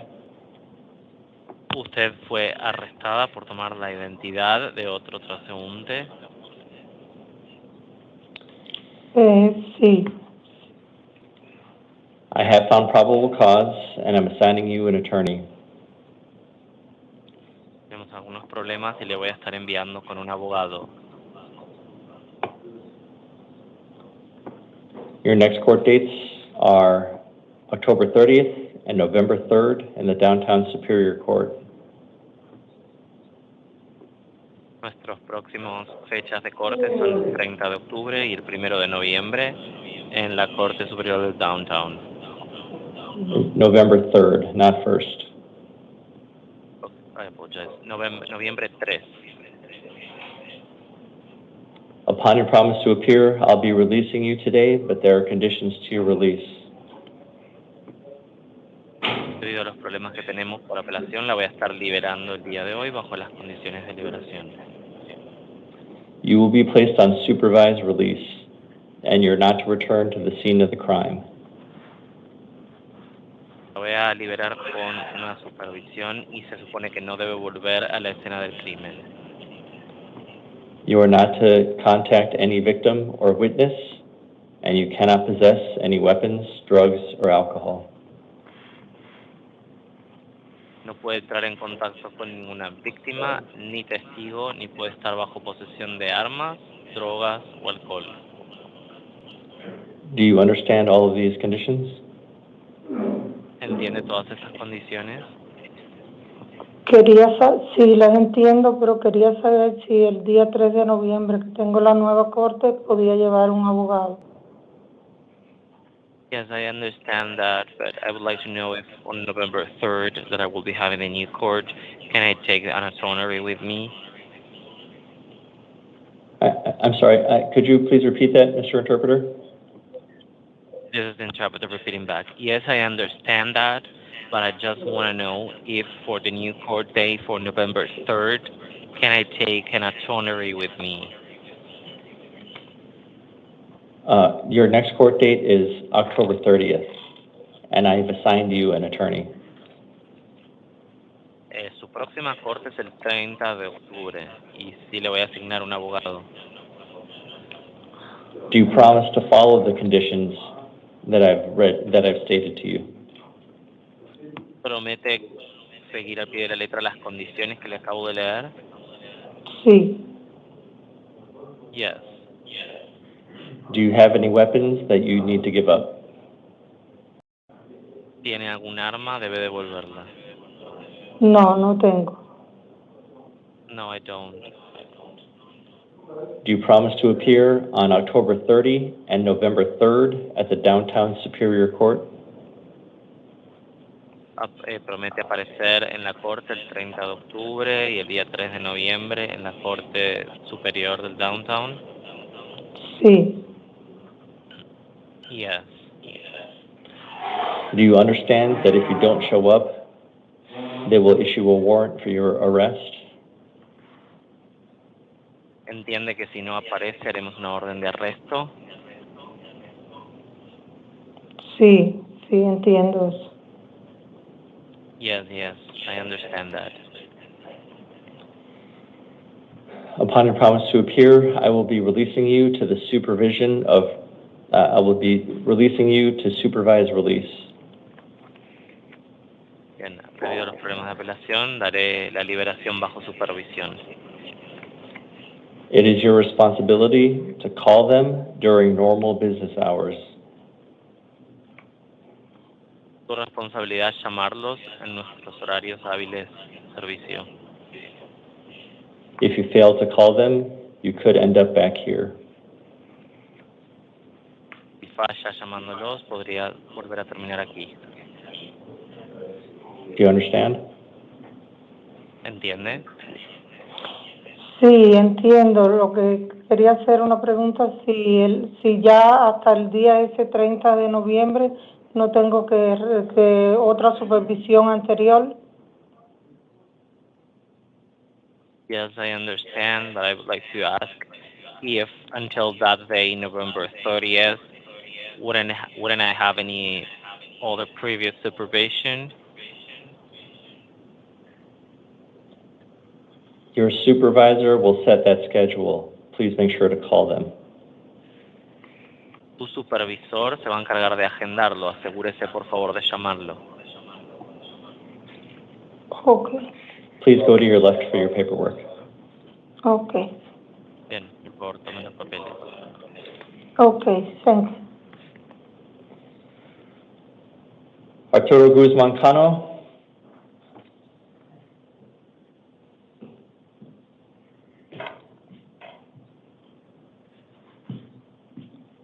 Okay, Mr. Interpreter, I'll be speaking to the defendant again. Would you please slowly and clearly state your full name and date of birth? ¿Puede, por favor, claramente decir su nombre completo y fecha de nacimiento? Arturo Guzmán Cano, junio 22, 1986. Arturo Guzmán Cano, June 22nd, 1986. Thank you. You are here on a new case in the Superior Court. Gracias. Está usted aquí en un nuevo caso en la Corte Superior. You have been arrested for possession of dangerous drugs, a Class 4 felony. Está arrestado por posesión de drogas peligrosas. And you also been arrested for unlawful use of a means of transportation, a Class 5 felony. Y también usted ha sido arrestado por el uso ilegal del método de transporte, también considerado. I have found probable cause, and I'm assigning you an attorney. Tienen algunos problemas y le voy a asignar un abogado. Okay.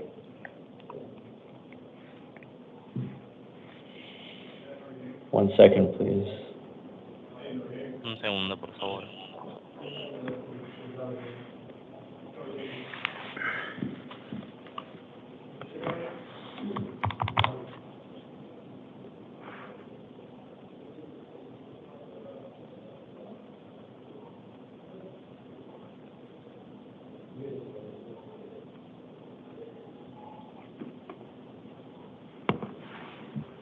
I get a review, please. Your next court dates are October 21 and October 23 in the Downtown Superior Court. Los próximos días de corte son el 21 de octubre y octubre 23 en la Corte Superior del Downtown. I'm setting a bond of $1,000. Y establezco una fianza de $1,000. If you are able to pay that bond and are released, you will be on supervised release. Si puede pagar esa fianza, lo liberaré y será liberado bajo supervisión.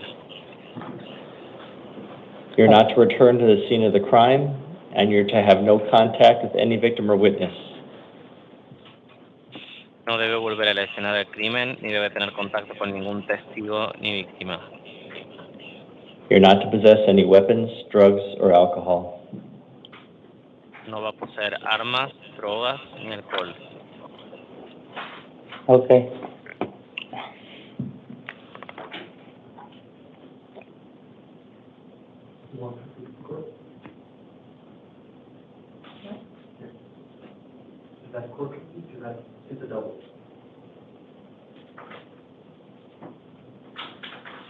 All right. You have paperwork now. Tienen los papeles ahora. Okay. You can please exit to your left. Bien, puede dejarlos a su derecha. ¿Los papeles dónde los llevo? Where should I take them? Please keep your papers with you at all times. Mantenga los papeles con usted todo el tiempo. Okay. Please exit to your left. Bien, vaya hacia su izquierda, por favor. This concludes the 5 a.m. calendar. Thank you for your help, Mr. Interpreter. Thank you for calling Lion Bridge. Have a nice day.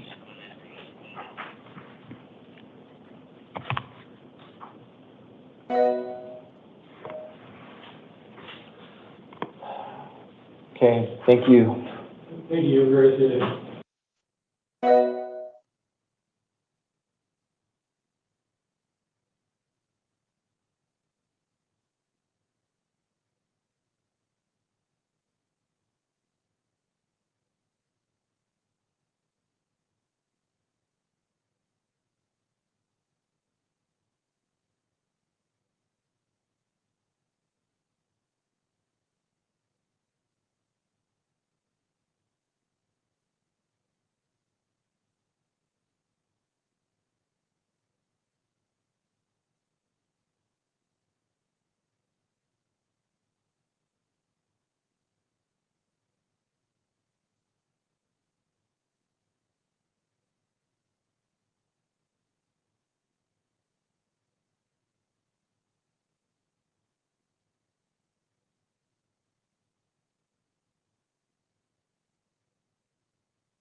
We do have to clear for the last two.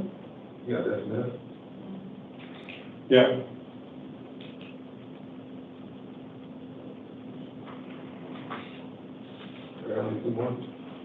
What's that?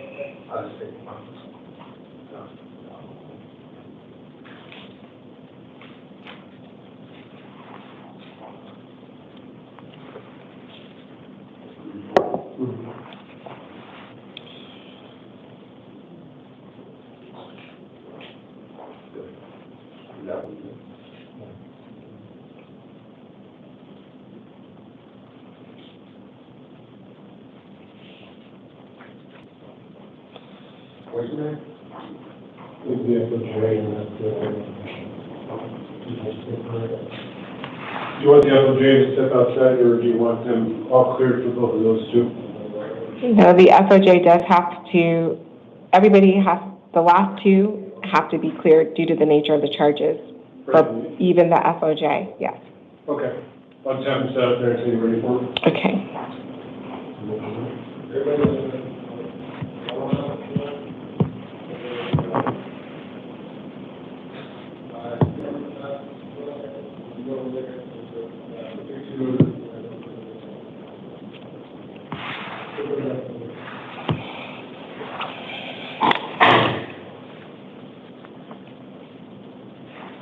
Go up there, except for Mr. Lasana Kita is Mr.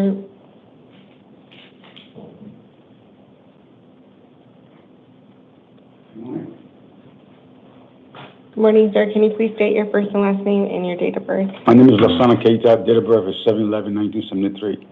You are here today on a new case. You were charged with one count of unlawful distribution of images of nudity, a Class 4 felony, one count of aggravated harassment, violating an order of protection, a Class 6 felony, and one count of disorderly conduct, a Class 1 misdemeanor. The date of these alleged offenses is October 22nd of 2025. I did find probable cause, and I did appoint an attorney to represent you. You do have a status conference hearing on October 21st at 8:30 and a preliminary hearing on October 23rd at 8:30. You have a secured appearance bond in the amount of $15,000. If you are able to post bond, you'll be released to pretrial services on electronic monitoring. You cannot initiate any contact with the alleged victim. You cannot possess any weapons. You must comply with the order of protection that has been issued, and if there's any orders against harassment that is issued, you must comply with the terms of that order as well. You cannot initiate any contact with the alleged victim for any reason, whether it's direct or indirect contact, such as third parties or social media. And you are cautioned that if you violate the no victim contact order in this case, you could be charged with aggravated harassment, which is a Class 6 felony. Failure to comply with your release conditions or failing to appear for your court dates would result in the loss of any bond that you post.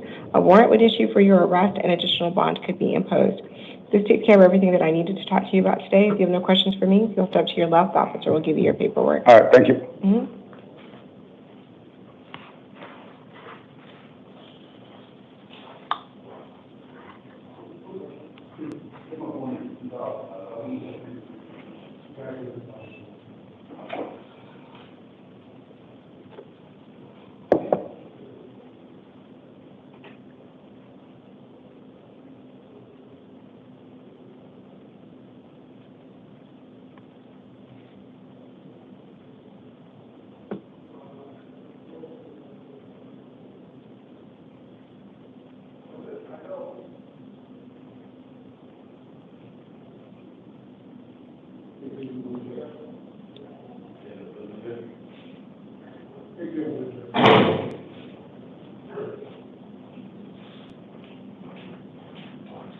You know, I brought the FOJ in, I thought it'd make it easier. On everybody, they wanted to keep them in the isolation, I'm like, no, please calm down now, so. Okay, Mr. Bradford. He did read the form. Okay, thank you. Hello, Mr. Bradford, can you please come into the courtroom? Sir, can you please state your first and last name and your date of birth? Deidre Bradford, 12/29/93. Thank you. You are here today because there is a warrant for your arrest out of the state of Colorado. As such, that makes you a fugitive of justice. As a fugitive of justice, you do have the right to have it. Do you remember me telling you at the very beginning of the hearing to just let me tell you everything you need to know? Oh, no, I wasn't in here. I just got in. That's my apologies, Colorado. Stop for 1 second. 1 second. So let me just explain what I said at the beginning. I asked everybody to just allow me to tell them all the information. After I provide all the information, you will have an opportunity to ask questions. All right. So, and the reason for that is that you hear everything, your questions may get answered while I'm providing the advisement, or you may have some additional questions after the advisement, okay? Okay.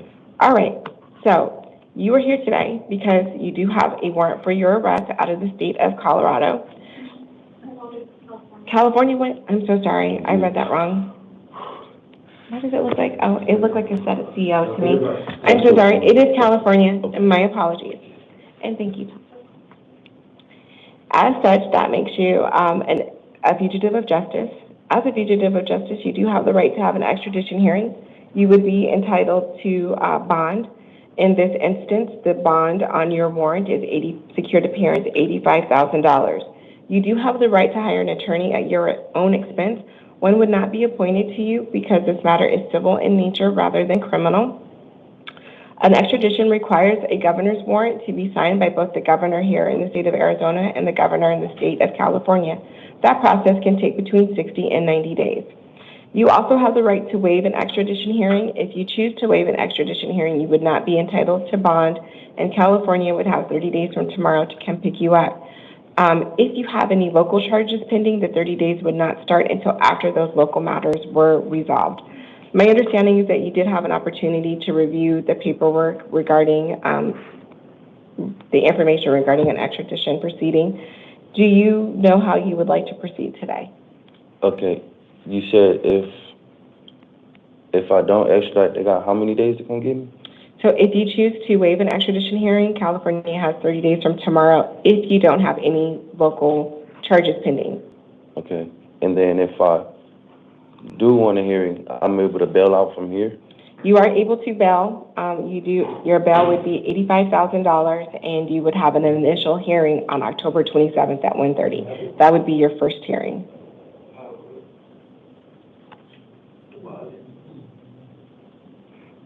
I don't want to waive it. Okay. So then you will have a secured appearance bond in the amount of $85,000, and you will have a court date on October 27th at 1:30. Okay, the bond can be paid, what, 10%, 2%? It's 10% plus collateral. $8,500 is 10% of $85,000. And you also have to have collateral. So, We can explain all that to you outside of yeah, to make it more understandable. just waive it. I don't want to waste no time. I just want to go get it over with. Okay, so I'm going to ask you some questions then, just to make sure that that is really what you want to do, okay? I'm just going to ask you some questions, and after I ask you the questions, when we get through all that, you can decide whether you want to waive or not. So I'm not holding you to anything. So I am confirming that you did read you did have an opportunity to review the paperwork that was given to you regarding the extradition process, correct? Yeah. And you do understand that you don't have to sign a waiver. Do you understand that? You don't have to sign it. Yeah. Do you understand that you have the right to have an extradition hearing? Yeah. Do you understand that you have the right to hire an attorney at your own expense? Yeah. Do you understand that you have the right to demand that the governor's warrant be signed by both the governor here in Arizona and the governor in California?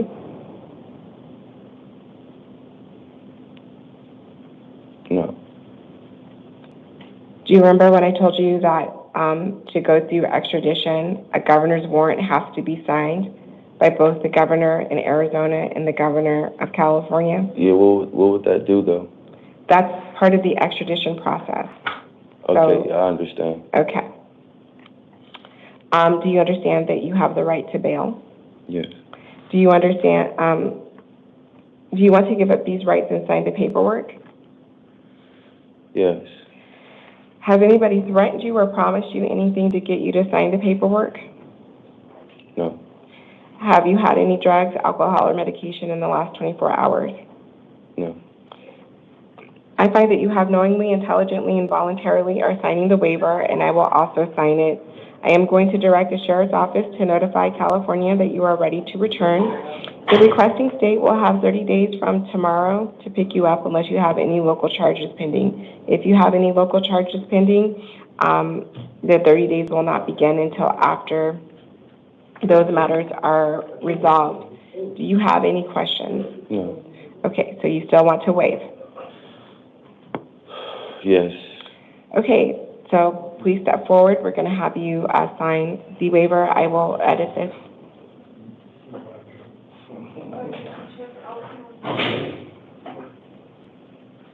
Okay, I have signed it.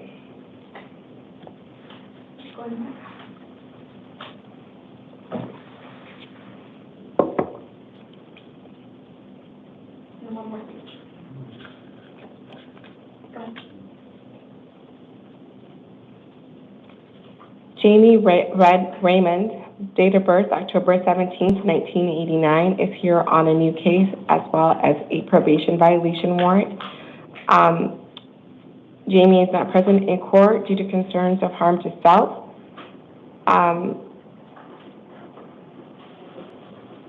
Mr. Raymond has been charged with one count of disobeying or resisting an order or mandate of the court, a Class 1 misdemeanor, and one count of criminal trespass in the third degree, a Class 1 misdemeanor.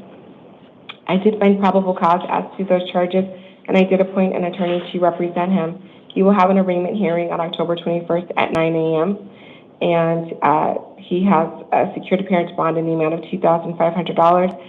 And then as to the probation violation warrant, I did appoint an attorney to represent him in that matter. He has a probation revocation possible disposition hearing on October 22nd at 8:30. He does have a secured appearance bond in the amount of $2,500. Between the two cases, he has a total secured appearance bond in the amount of $5,000. If he's able to post bond, he cannot return to the scene of the alleged crime. He cannot initiate any contact with the alleged victim, and he cannot possess any weapons. If there's any orders of protection or orders against harassment, he must comply with those orders as well as contact his probation officer within 72 hours of his release. He will also be advised if he cannot contact the alleged victim for any reason, and that contact would be direct or indirect, such as third parties or social media. He will be advised that if he fails to comply with his release conditions or he fails to appear for his court dates, that would result in the loss of any bond that he posts. Warrants will issue for his arrest, and additional could be imposed. I will meet with Mr. Raymond. If any changes are needed, I will do so either on the record or in writing. Aiden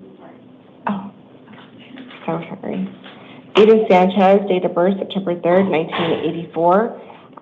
Is not present in court today physically present in court today due to concerns of the safety of others.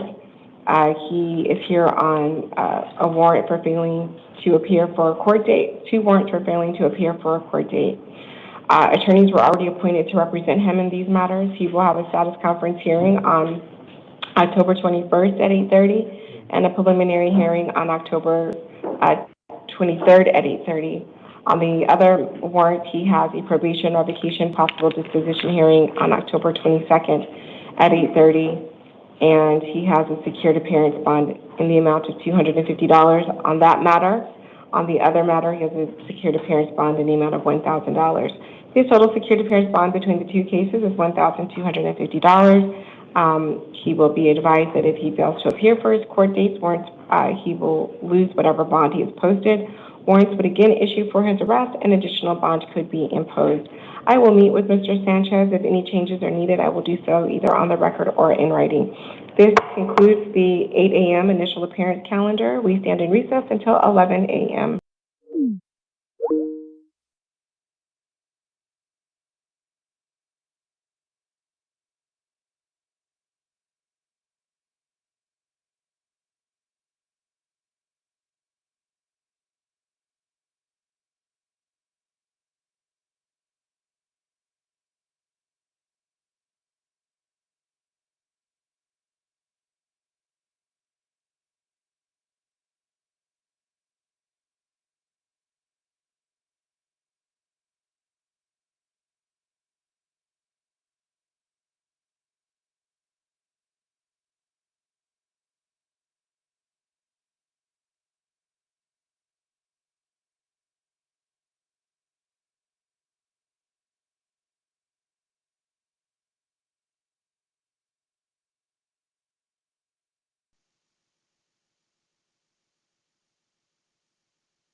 All rise.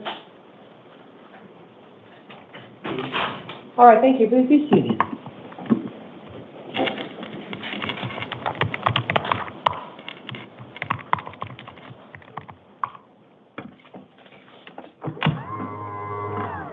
for security locking them down? Oh, no, they're here. Oh, virtually.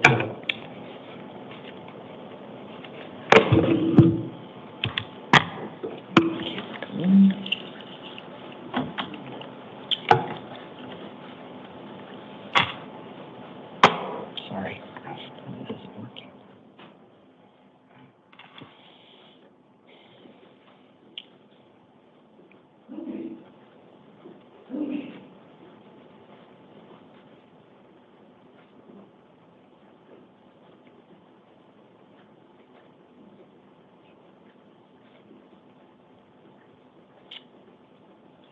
Trouble launching Teams. Give me 1 second.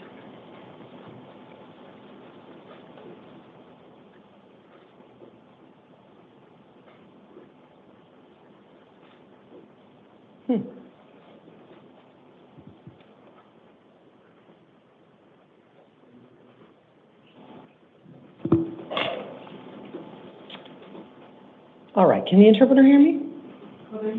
Oh, okay, I'm sorry. You said no LEP. Okay. All righty, this is the 11 a.m. initial appearance calendar for October 15th, 2025. The court's orders for the taking of fingerprints and DNA samples made on the 2 a.m. calendar on the first of the month will also apply to these hearings. We're going to start with Mr. Jose Garcia Herrera. Please come all the way to the podium. You're going to be first, sir. And then I will do, I think I have two counsel appearing, so we'll do your cases next right here, Mr. Herrera, and that's going to be Mr. Bex next, and then Mr. Lozier. So Mr. Bex, will you go sit in the chair there by the door? You're going to be next. Right, come towards here, right there to the doorway, and there's a chair on your side. Stay on your side, sit right there. Thank you so much. All righty, Mr. Herrera, can I have your full name and your date of birth, please? Jose Raul Garcia Herrera, 03-23-94. Thank you, Mr. Herrera. You're here on a probation violation warrant. You're on probation for a Class 6 felony. Back on August 14th, there was a petition to revoke your probation filed and a warrant was issued for your arrest. The petition that was filed alleges that you violated terms 3 and 5. I am appointing a lawyer for you. You will get a copy of that petition from your lawyer. Your next court date will be October 22nd at 8:30 in the morning in the downtown Superior Court. That is 1 week from today. And I'm going to affirm the bail set when the warrant was issued, which is $250. It is secured. You have to post that to be released. If you do post it, comply with all of your written conditions and call your PO within 72 hours of release. If the officer's ready, we've got your paperwork. Thank you, officer. Just grab that from him. You can step out to your left. All right, Mr. Bex, you can come in, please. After that, Mr. Lozier, will you please go sit in that chair? All right, let me get my camera on. 1 second.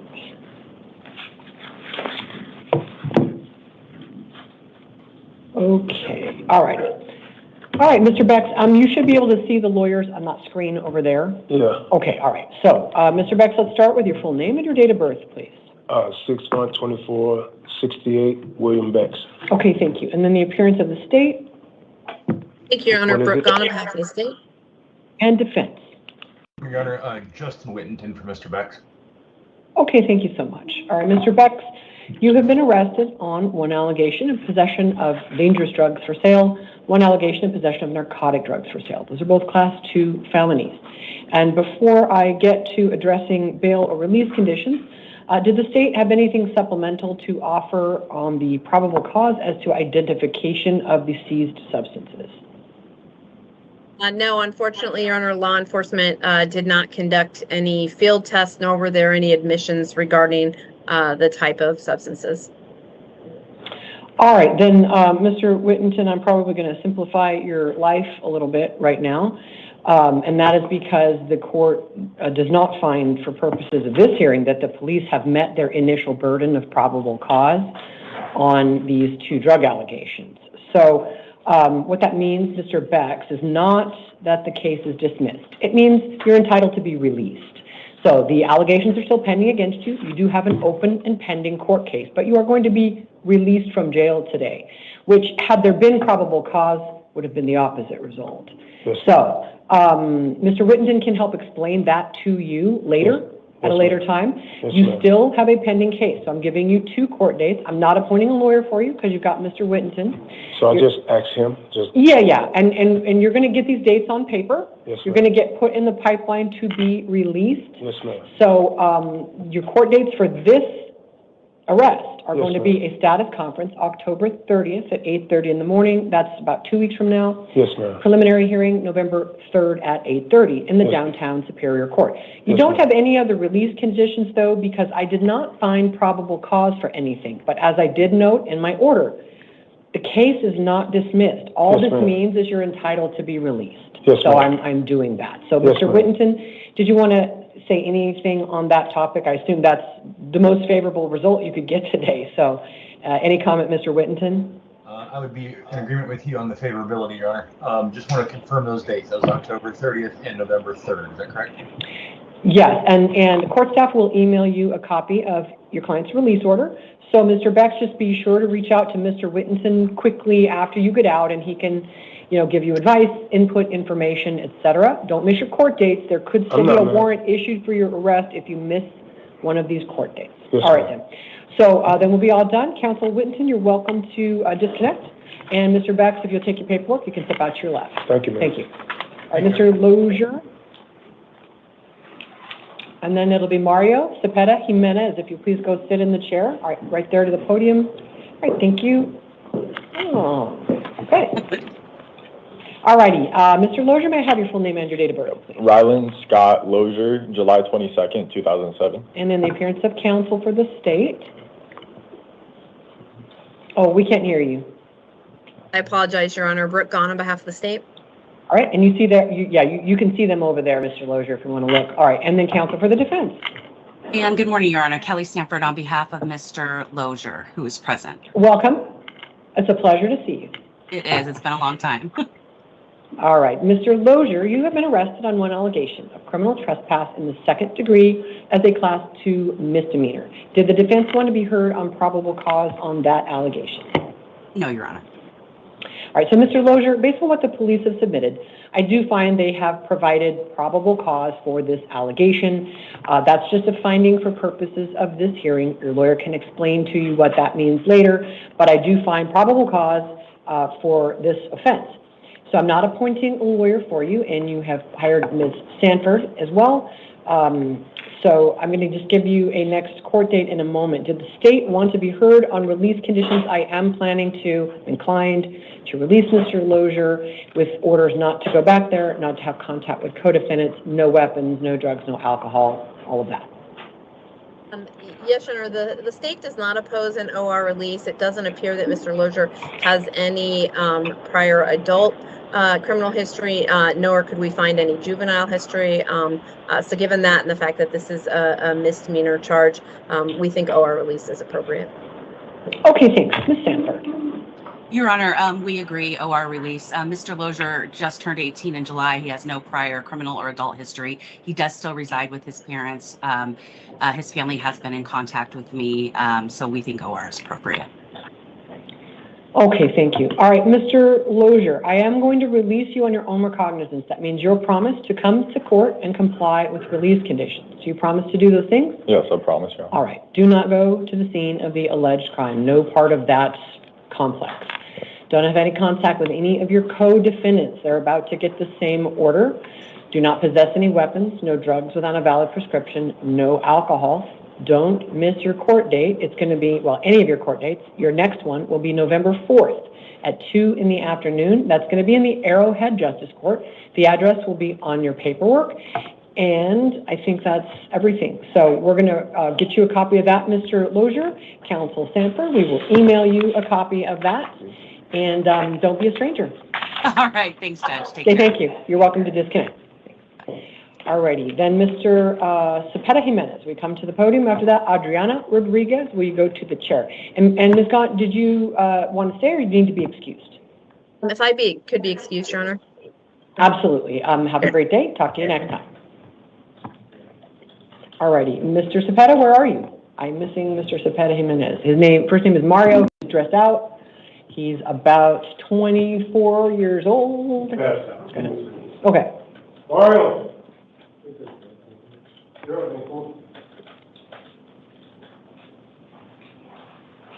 All right. After him will be Adriana Rodriguez. If you please go to the chair. You'll be after Mr. Cepeda. Right here to the podium, please.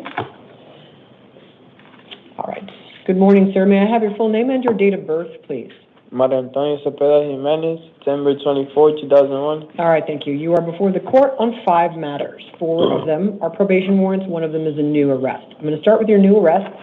There's number 5 on the calendar. You have been arrested for taking contraband into a correctional facility. That's a Class 2 felony. Possession of narcotic drugs. That's a Class 4 felony. Just one second. I just recalled, I don't think they ever... Okay, I need to reprint yours. They never talked about anything to do with taking contraband into a correctional facility. I think the police literally forgot to describe what that allegation is. So for purposes of this hearing only, I don't find probable cause on the contraband allegation because the police do not appear to have said a word about it. It does not mean it's dismissed, though, just like with that earlier defendant. Well, you were asleep. That allegation is still pending against you. I'm just not setting release conditions for it. So I'm giving you a lawyer. Talk to your lawyer about how all of that works. But just as I was reading it out loud, I realized I didn't read anything about taking contraband into a facility. So there's no probable cause. There is ample probable cause for the rest of it, though, and that is possession of narcotic drugs, possession of a weapon during the commission of a drug offense, possession of a weapon by a prohibited person. All of those are Class 4 felonies. Unlawful flight from a law enforcement vehicle, that's a Class 5 felony. Possession of drug paraphernalia and evidence tampering, those are Class 6 felonies. Also reckless driving, a Class 2 misdemeanor. There is probable cause for all of that. So I am appointing a lawyer for you. You can talk to your lawyer more about how all of this works. I'm setting your next 2 court dates in this case as a status conference, October 21st, which is this coming Tuesday at 8:30 in the morning, with a preliminary hearing on Thursday, October 23rd at 8:30 in the morning. Now, you are also here on warrants in all 4 of your probation cases. You are on felony probation in 4 different cases. None of them is a Proposition 200 case. That means you can be sentenced to prison in them. So on September 12th of this year, there were petitions to revoke filed in all of your cases. They allege that you violated terms 3 and 5.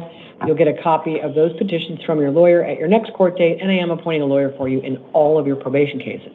Your first court date in those cases is slightly different. It is Wednesday, October 22nd at 8:30 in the morning, which is 1 week from today. That's going to be a revocation, arraignment, and possible disposition hearing. In each of those 4 cases, the court finds that you will, in all reasonable probability, be revoked to prison, so you do not have bail in those cases at all. You will be held without bail. In the new case, you are entitled to bail. It is set in the amount of $25,000 that is secured with release conditions if you do post that bail. But you should not try to post it if you're still being held without bond in your probation cases because you wouldn't actually get out. So talk to your lawyer about all of that next week. Everything you need to know is on your paperwork, and he's got copies for you of everything. Thank you. Ms. Rodriguez. Then Billy Campbell, will you go to the chair?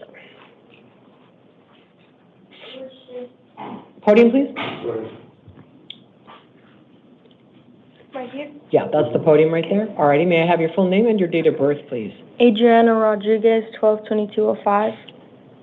Thank you. You're here on a new case. You're arrested for 2 allegations of aggravated assault with a deadly weapon. Those are Class 3 felonies. 2 allegations of discharging a firearm at a non-residential structure, which under Arizona law, a car qualifies as a non-residential structure. Those are Class 3 felonies. 2 allegations of disorderly conduct with a weapon, and 2 allegations of discharging a firearm in the city limits. Those are all Class 6 felonies. Finally, 2 allegations of disorderly conduct as Class 1 misdemeanors. There is probable cause for all of those, and I am appointing a lawyer to represent you. Your next court date will be next week on Tuesday, October 21st at 8:30 in the morning. That is a status conference. Your preliminary hearing will be Thursday, October 23rd at 8:30. Those will be in the downtown Superior Court. The address is on your paperwork. Based on what has been alleged against you and the apparent strong weight of evidence against you, I am setting bail in the amount recommended by the state, which is $50,000. That is secured. That means you can use a bail bondsman to possibly post bail for less than the full amount. You have written release conditions you're ordered to comply with. Those include absolutely no contact with either of the alleged victims. You may not possess any weapons, no drugs without a valid prescription, no alcohol. Obey the terms of any order of protection or order against harassment that may be served on you, and you may not reside or knowingly be present at any place where firearms are located. That means if anybody else in the place you're living has a firearm, you are not allowed to live there or even be there. So what I could gather from what the police said, the alleged victims do not live where you live, and this took place where you live. So I'm not ordering you not to go back to that location. If they do live there or if they live nearby, you still cannot have any contact with them, so you'd have to stay somewhere else. But if I'm right that they do not live there, you're okay to go back to the scene of the alleged crime. Could I say something? You can, but let me give you a warning first, okay? Okay. Because you're very young and this may literally be your first arrest. You need to remember your right to remain silent about what you've been accused of. It can be very tempting to talk about what you've been accused of in an attempt to get a lower bail. But in doing so, you may say things that could be used against you in ways that right now you can't really even imagine. They get used against you. This is a case where if, and we are a long way from that, if you are ultimately at the end of the day convicted, you're entitled to a jury trial. I'm giving you a lawyer. You are a long way from being convicted. But if you are convicted, it is prison mandatory. And so you face some very serious prison time in this case. So if you're going to tell me things to try to get me to lower bail, and then I do or I don't, and then those things get turned around and used to convict you and put you in prison, you have made a very serious mistake. And so any defense lawyer would tell you, don't talk about what you've been accused of with anybody but your lawyer, because that conversation is protected. And your lawyer can tell your side of the story without it being used against you. You can't. This is being audio and video recorded. And I tell you all of that in an attempt to help protect your right to silence. You also have the right to the appointment of a lawyer. I just gave you one, but they're not here. So I will hear what you have to say. I strongly encourage you to keep your comments to what conditions of bail or release I should set and avoid talking about what you've been accused of. Do you understand the warning I just gave you? Yes, ma'am. All right. So if you start talking about what you've been accused of, I'm not going to stop you. If you veer too heavily into it, I'm probably going to warn you again, because it is so generally a bad idea to incriminate yourself by trying to get a lower bond. You can bring a motion later with your lawyer to try to get a lower bond. You can do other things. But you say you understand, so I will hear what you have to say. Again, I encourage you to just try to stick to what conditions of bail or release I should set. Go ahead, ma'am. I was just going to say, so I'm getting a lawyer. OR'd? Like, No, ma'am. I gave you a $50,000 bail. 50 with 3 more zeros after that. $50,000. And you can use a bail bondsman, but they want collateral and they require a fee. You'll have to call them from back in the tank and talk about what they want.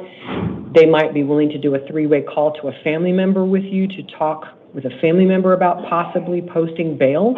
You won't leave the jail until there's a different order of the court, or somebody puts up a bond, which is a promise to pay, or $50,000. You're facing mandatory prison in a very serious case. You are not OR'd. You are not. You will stay in the jail unless and until that bond is paid or satisfied, or another judge lowers it. So if you take your paperwork, you can step out to your left. Okay. Mr. Campbell, Billy Campbell.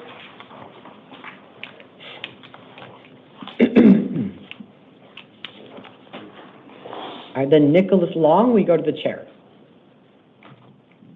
Good morning, sir. Can I have your full name and your date of birth, please?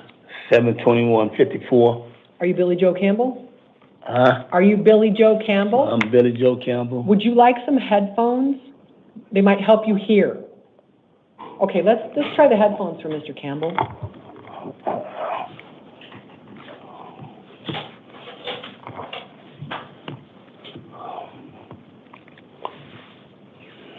We're just getting the headphones. Oh, we're fine then.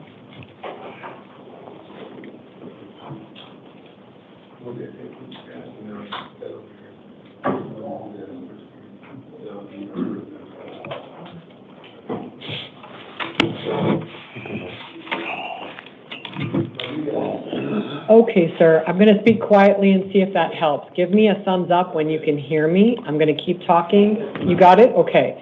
All right. Are you Billy Joe Campbell? Yes. Okay. I did hear your date of birth. All right. Sir, you have been arrested on one allegation of aggravated assault with a deadly weapon or dangerous instrument. That is a Class 3 felony. There is probable cause for that crime. I am appointing a lawyer to represent you in this case. Your next court date will be a status conference this coming Tuesday, October 21st at 8:30 in the morning.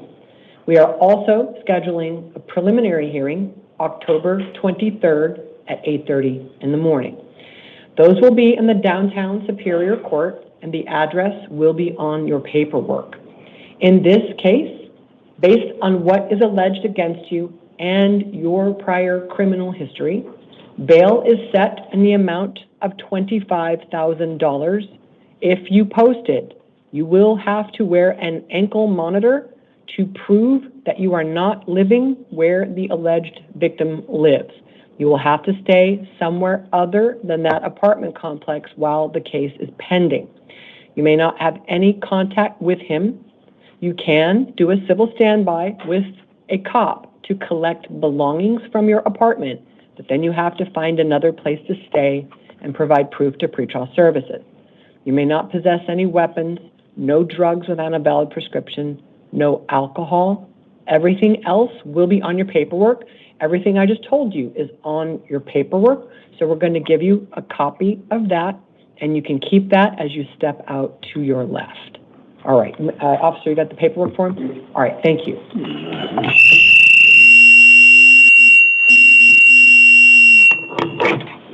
All right, Mr. Long, after Mr. Campbell goes out, you can come in, and then Mr. Becerra, you will be next.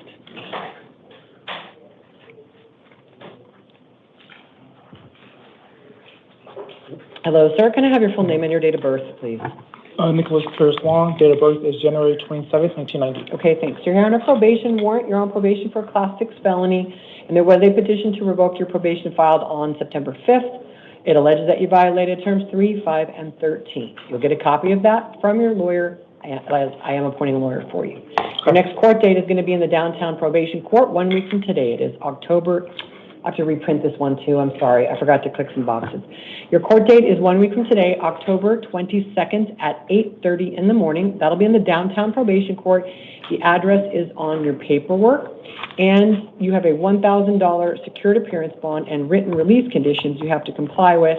If you do bond out, that includes, if you bond out, calling your PO within 72 hours. What's your question? I was told that my bond was $500. Their bond was $500 when that warrant issued. After the police alleged that you repeatedly gave a false name to them, and this court notes you were dodging a self-surrender on a jail term, your bond is $1,000 secured. So you can speak to your lawyer about your bail situation, but this court finds that $500 is not enough to ensure your appearance and compliance with your terms of probation. So we'll get you a copy of that. Good luck, sir. All right, Mr. Becerra? Yeah, he's gonna hand it to you. And then Mr. Becerra, after that, Mark Lane, will you please go to the chair? Hello, sir, can I have your full name and your date of birth? Yes, James Becerra, 5/26/1999. All right, thank you, Mr. Becerra. You're here on 2 probation violation warrants. You're on probation in 2 separate cases, and petitions to revoke your probation were filed October 8th of this year in both cases. Those allege that you violated terms 3 and 5 of your intensive probation. You'll get copies of those from your lawyer. I am appointing a lawyer for you. Your next court date will be 1 week from today, October 22nd at 8:30 in the morning in the downtown probation court.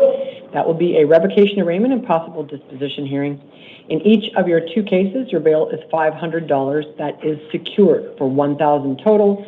If you bond out, comply with all of your written conditions, you have to call your PO within 24 hours of any release in this case because you are on intensive probation. If you step to your left, I'll give you that paper. So, can you say it again? I missed some of it. Your bond is $1,000 secured. If you bond out, call your PO within 24 hours because you are on IPS. You have to call your PO. If you bond out, call your PO within 24 hours. Your court date is 1 week from today at 8:30 in the morning at the address on your paperwork. Everything I just told you is on your paperwork. And then what does the word revocation mean? Means it could like. What is the word what? Revocation? Yeah. Oh, it means if they find that you violated it, then the court can basically resentence you. They can revoke your probation and send you to prison, or they could reinstate you to probation if they ultimately find that you did violate probation. Right now, you're just accused of violating probation. Okay, Everything's on your paperwork, and you will have a lawyer to help you. okay, thank you. Right, sure. Mr. Lane? And after that, James Clougherty, will you please go to the chair?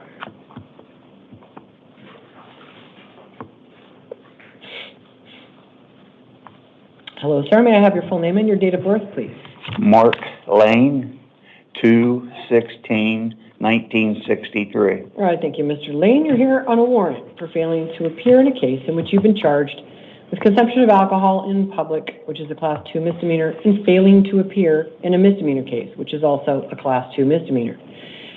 Your arraignment hearing in this case is going to be 5 days from now, which is October 20th at 8:30 in the morning in the El Centro Justice Court, which is the downtown Justice Court. I am affirming their bond. It is $250. It is secured. If you bond out, you are ordered to comply with all of your release conditions. Do not miss your court dates. If you step to your left, you get a copy of that. Thank you. All right, Mr. Clarity, and then Todd McCoy, will you please go to the chair. Hello, sir. May I have your full name and your date of birth? James please? Patrick Clarity, 12/18/89. Thank you. You're here on two things. One is a warrant from the Goodyear City Court. One is from the Peoria City Court. In the Peoria case, you've been charged with drug paraphernalia possession. I think you've actually been convicted. It's a Class 1 misdemeanor. I think it's post-conviction. Well, in the DUI case, it is, hang on, I'll look it up. In the DUI case, which is Goodyear City Court,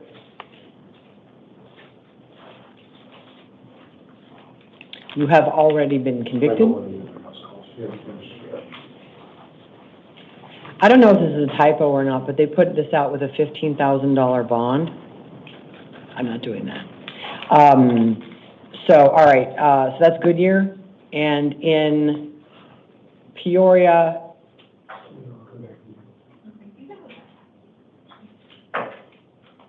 it is also post-conviction. So, yes, you have been convicted already in both of these cases. So you obviously owe them money, classes, education, ignition interlock, who knows? You owe them things. And so I'm going to give you court dates in both cases, and they're going to be 1 day apart. The first one is going to be in the Peoria case, October 21 at 9 in the morning. That's this coming Tuesday. In the Goodyear case, it's the next day, Wednesday, October 22nd at 8:30 in the morning. That's the Goodyear case. In each of these two cases, you have a $250 secured appearance bond. That is $500 total. Because I gave you a bond, I am appointing a lawyer for you on the bond issue only. Because you've already been convicted, you don't otherwise have a right to a lawyer, but the rules say if you get a bond, you get a lawyer to help you with the bond if you can't pay it.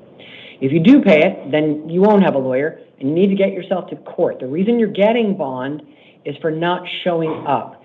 It is not up to this court to collect fines, fees, or restitution from you. I assume if the Goodyear court meant that $15,000 bond, it's because you owe fines, fees, and or restitution in that case. That is not a legal basis for setting a bail amount. Non-appearance definitely is. So you're getting a bond for not showing up the last time you got released. Right. I realize you may not have any money. It does not mean you get to skip court. So show up, and we'll be able to see that. We should be. It's harder in the city cases. We're able to see that you went after you got out. But if we OR you and you don't go, you proved that you need some bonds. So Right. That's why I'm setting it at $500 secured, not the amounts that they wanted. Doesn't mean that somebody else down here might not just affirm their bond. I'm only one of, 8 full-timers, and there's 8 part-timers who do this job. Some people just affirm these bonds, and so you'll end up with a $15,000 and some bond. Just go, okay? Show up, talk to them about what you owe. If you step to your left, you get kicked. All right, then I think I had him out of order. Let me have Jeanette Campbell come in, please. Jeanette Campbell. And after that, Chase Potts. And then we'll go to Mr. McCoy. All right, Ms. Campbell, can I have your full name and date of birth, ma'am? Jeanette Campbell, 5/20/64. Okay, thanks. You're here on 2 probation violation warrants. You're on probation for 2 Class 6 felonies, and there were Petitions to revoke your probation filed in both cases. That was back on January 7th of this year. Those petitions allege that you violated terms 3 and 5. You'll get copies of these documents from your lawyer. I am appointing a lawyer for you in both cases. Your court date in probation court will be the same day. It is next week, October 22nd at 8:30 in the morning. That's in the downtown probation court, and the address is on your paperwork. Your bond in each case is $250 secured for $500 total. If you bond out, comply with all of your conditions, and call the probation department within 72 hours. There is a number on your paperwork. Step to left, he'll give you that. Thank you. Mr. Potts? And then Mr. McCoy, you can go to the chair.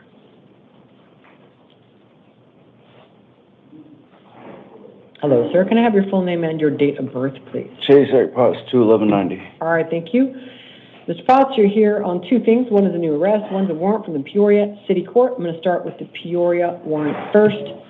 In that case, you have been accused of criminal trespass as a Class 3 misdemeanor. Your arraignment hearing in Peoria City Court is going to be October 21st at 9 in the morning. The address will be on your paperwork. You have a $250 secured appearance bond and written release conditions, including not going back to wherever this was. Because you have a bond in this case, I did appoint a lawyer for you on the question of bail only. So if you don't post bond, there will be a lawyer to help you at your next hearing. If you do post bond, you have to show up on your own. You'll lose your bond money, and you won't have a lawyer. Alrighty, in the new case, you've been arrested for drug paraphernalia possession of Class 6 felony. I am appointing a lawyer for you because it's a felony case. I'm giving you 2 court dates in downtown Phoenix. The first one is a status conference, October 30th at 8:30 in the morning. The second one is a preliminary hearing, November 3rd at 8:30. And in this case, I am releasing you with no conditions because I did not find probable cause. The police didn't provide enough information to support the allegation that this was drug paraphernalia. That's on them. I don't personally doubt that it was. That being said, they didn't meet the legal standards, so you are entitled to be released. So just follow the instructions on your paperwork. I gave you a phone number. You can call a few days before October 30th and ask if your case is still going forward. Many times on a paraphernalia case, the county attorney will refer it out for misdemeanor prosecution. So I gave you a phone number. You can call a few days in advance so you don't waste a trip downtown if that's what happened in your case. Okay. All right, everything's on your paperwork. If you step to your left, you do have a bond in Peoria, but you don't have any release conditions in the new felony. All right, so I don't have no release conditions with the new felony. Right, you're just released. Yeah, I didn't find probable cause, which means on that case you're released. You still got to put up $250 for Peoria because you did not show up. Okay, they didn't give me my Miranda rights. They didn't read. A lot of people think that has anything to do with the legality of your arrest. It has zero to do with whether it was a legal arrest. It has to do with whether any things you said could be used against you at trial. That has absolutely nothing to do. They can arrest you while you're in a coma by sitting next to you in the hospital room. So you don't even have to be conscious to be arrested. So talk to your lawyer about that. That is a common misconception because TV is not generally written by lawyers. So the possession is being thrown out? No, it is not dismissed. Let me repeat, as I said in my paperwork, that case is not dismissed. That's why I gave you a lawyer and 2 court dates. If you blow off the court date and the county attorney does go forward on it as a felony, there will be a warrant issued for your arrest. But the county attorney may send it back to the cops and say, take that to misdemeanor court, in which case they're going to go to a lower court and file it there. But I gave you a phone number, so you can call a few days before your first court date in that case, which is October 30th. So call around the 27th and say, do I still have a court date on the 30th? If they say yes, you better be there. If they say no, it means it's scratched, which means the county attorney said, take that to misdemeanor court. I know that's kind of a lot of detail, but the case is not dismissed. I'm ordering you to go to court on the 30th and the second date, whatever that was. If the case goes forward as a felony and you're not there, there will absolutely be a warrant issued for your arrest. But when I don't find probable cause, the law says you're entitled to just walk out the door of the jail. You still have court dates. I do not dismiss cases. I do not have the power to dismiss that case. What I can do is order that you be released because the police did a lousy job of your booking. That's what. All right, talk to your lawyer. I gave you a lawyer. All right, good luck. Mr. McCoy? And then Liam Helm, you go to the chair.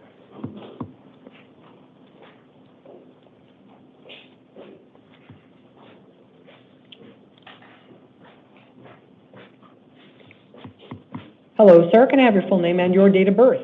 Tyler McCoy, 185. Okay, thanks. You're on a new case. You got arrested for one allegation of possessing dangerous drugs. It's a class 4 felony.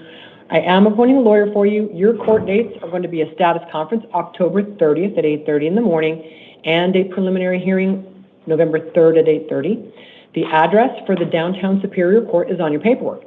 I did not find probable cause in your case either. The police did not provide enough information to support the allegation that what you had was methamphetamine. So, just like the last guy, the case is not dismissed. You just are entitled to be released. Okay. So I'm releasing you. I may well have done that anyway on this type of charge, but you just have to go to court, just like him. I gave you a phone number. Call it a few days in advance and say, do I still have a court hearing? Because sometimes in cases like yours, the county attorney waits until they get the formal lab results.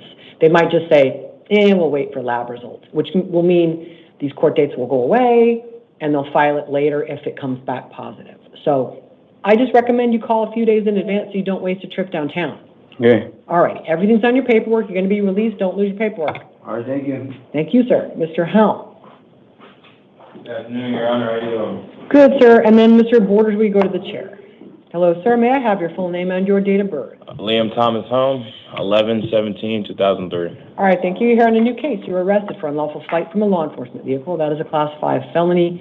Endangerment involving risk of serious physical injury or death. That is a Class 6 felony. And reckless driving, which is a Class 2 misdemeanor. There is probable cause for all of those things. I am appointing a lawyer to represent you. Your next court dates will be a status conference, October 30th at 8:30 in the morning in the downtown Superior Court. Preliminary hearing, November 3rd at 8:30 in the same court. That will be on your paperwork. Okay. What the police have alleged is extremely serious, and often when people have a significant amount of criminal history, the court puts fairly significant bonds on people who cause this alleged level of danger. Yeah. They allege driving on sidewalks. They allege wrong-way driving. They allege some extremely serious and dangerous behavior that I will tell you, if anybody had died, the county attorney would charge you with second-degree murder. That speed alone or reckless driving alone, if it makes someone else die, even without intoxication, that is brought as a murder charge. Yes, And I see those cases. So yeah. Your case is interesting. You don't have a lot of criminal history. Something of great note to this court is that you were arrested August 28th for reckless driving and racing or exhibition of speed, which this court, I do see a fair number of young men under 25 doing this on motorcycles, deciding that it's better to commit a felony and try to outrun police in 2025 than to take a misdemeanor ticket. And the city is full of license plate readers, so even when those people actually elude the police temporarily, the police don't just shrug and go, oh, well, they hunt them down and they arrest them at their house. Yeah. So the logic of this behavior is very unsound, and what they describe is quite bad, actually, even on the standard of what this court sees. That being said, it's also a probation-eligible offense if you don't have any criminal priors or any felony priors. So balancing all of those factors, this court is very concerned for the safety of the community and your lack of judgment, apparent lack of judgment. Yeah. I worry about that. I guess. So I'm setting you 2 court dates. I gave them to you October 30th and November 3rd. I'm going to make you wear an ankle monitor. Okay. We want to know where you are and have some check on your desire to potentially do this sort of thing and make other people dead with this sort of immature behavior. So no weapons, no drugs, no alcohol. Okay. I was very tempted to prohibit you from driving at all. I have that power. Yeah, I guess. What I wonder is if, and I think it's likely, the police have impounded your car, your Yeah, they did. vehicle for a minimum of 30 days. So it's the court's hope that that is enough to help you understand and believe that just because somebody has a motorcycle It's So he ain't always the getting away. motorcycles. It's always the motorcycles. And, so, in any event, I've said enough. I've made my decision. I'm gonna put you on an ankle monitor.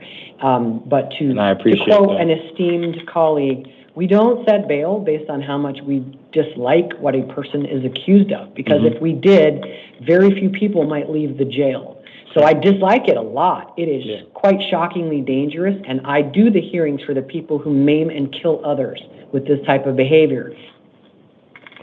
So I'm going to put you on an ankle monitor because, not only because of the egregious driving that you're accused of doing, but also because you got arrested in August and it didn't appear to make a dent in your behavior. And then you went and allegedly did something far worse.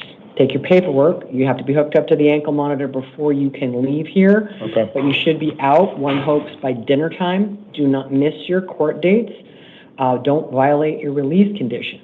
Everything will be on your paperwork if you step to your left. Thank you very much. You have a great day. You too. Mr. Borders. After that, Gage Wolford, will you please go to the chair?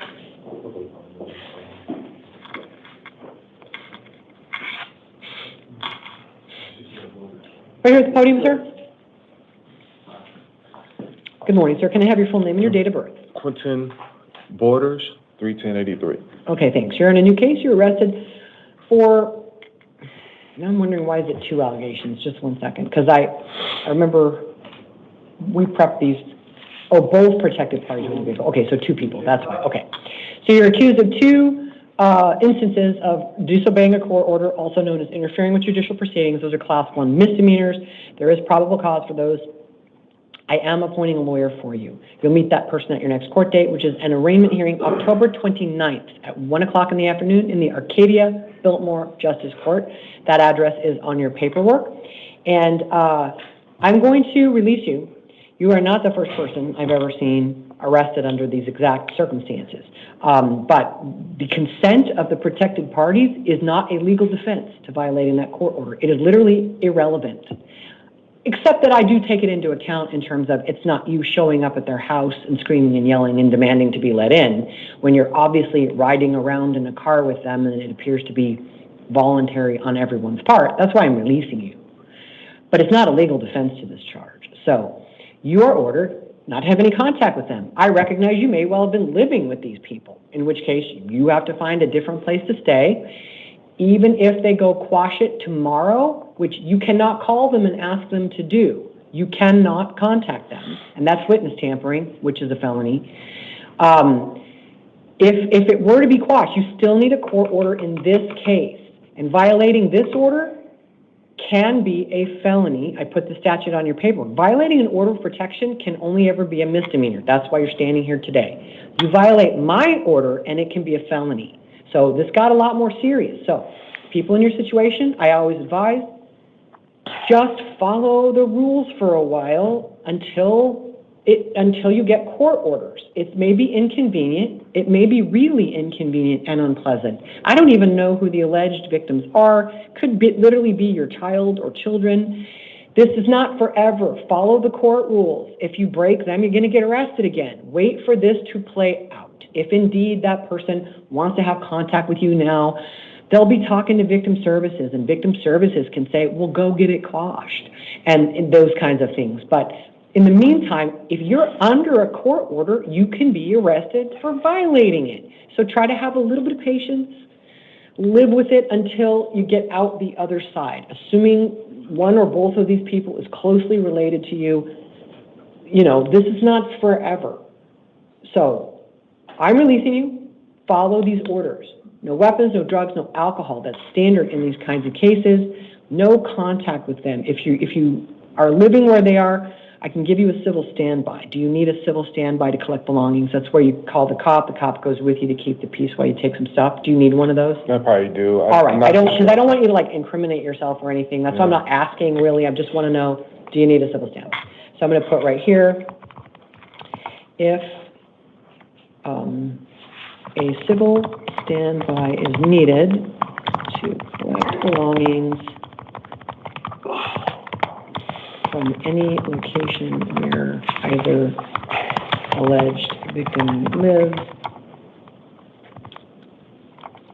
one standby is permitted with a law enforcement officer. So what you do is you call the non-emergency line of the city that has jurisdiction over that location and just say, hey, I need a civil standby to pick up some stuff. And they'll want to see your orders. That's why I needed to type it in there. Okay. And then they'll send a cop to go with you and keep the peace where you collect a couple of things. That's, and then everybody knows it's kosher. And then go stay somewhere else. Go to your court dates. And then if you get notified that it got quashed, you could call Arcadia Biltmore and say, can I file a motion for permission to have contact because that's been quashed, etc. But in the meantime, your court date is not until October 29th. So that's 2 weeks from now. So you have to, that'd be the soonest you could get into court, tell your lawyer and say, they want to have contact with me. Can we ask the court to lift that order? And then your lawyer can put it forth on the 29th. Go ahead. I hope this is not incriminating, but I have to ask this question. Okay, you can ask me any question that you like. Okay. Or you just sounds like you understand your right to remain silent. Yes, so, I do. Okay. All right. To say a person in your position was in this position, sure. right? Yeah. And they decided to bypass that instead of going through all that dumb stuff, and they just got married. Would that quash it? Well, talk to your lawyer. I can't give legal advice. I don't give legal advice. I don't. That's not a defense to this. This took place yesterday at a moment in time where if the state can show that order was in place and the state can show that you were in the presence of that other person, you lose. Okay. But that being said, you're a long way from resolution in the case. I gave you a lawyer. I'm letting you go. So you do what you want. I mean, people can do what they want to do, and you have serious rights to get married. That's why people on death row can get married, because it's like one of your sort of like liberty rights. You can get married anytime that you feel like it. Anybody can. And so do whatever you want to do that you're moved to do. But that's a decision that I would think is, personally, I think that would be a very silly thing to do just to get out of a misdemeanor if you didn't actually want to shackle yourself to somebody else. But anyway, I would say as personal life advice, that's not a great idea just to try to dodge consequences on a misdemeanor. But okay, if that person wants to do it, that person is allowed. All right, good luck, sir. I appreciate it. Mr. Wolford, and then Aiden Milo, will you please go to the chair? Hello, sir. Can I have your full name and your date of birth?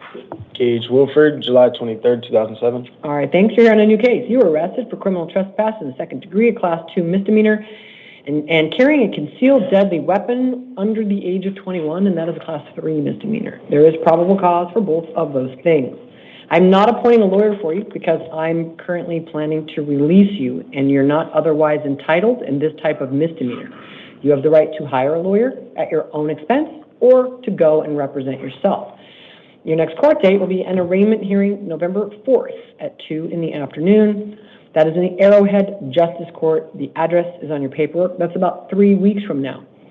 I don't have any information on whether you may have prior juvenile history, so I assume that you do not. The gun doesn't look good. Being on the roof or in that complex at all doesn't look good. If it's a medical complex, it looks like people trying to break in and grab drugs. So none of this looks good. In fact, I've been doing this a long time, and I'm not under any illusions about why somebody might have been running around that location. That all looks very bad. That being said, these are misdemeanors. You face, at most, on a class 2, it's been a while since I looked, but perhaps 4 months in jail in the very worst possible scenario, which I don't foresee.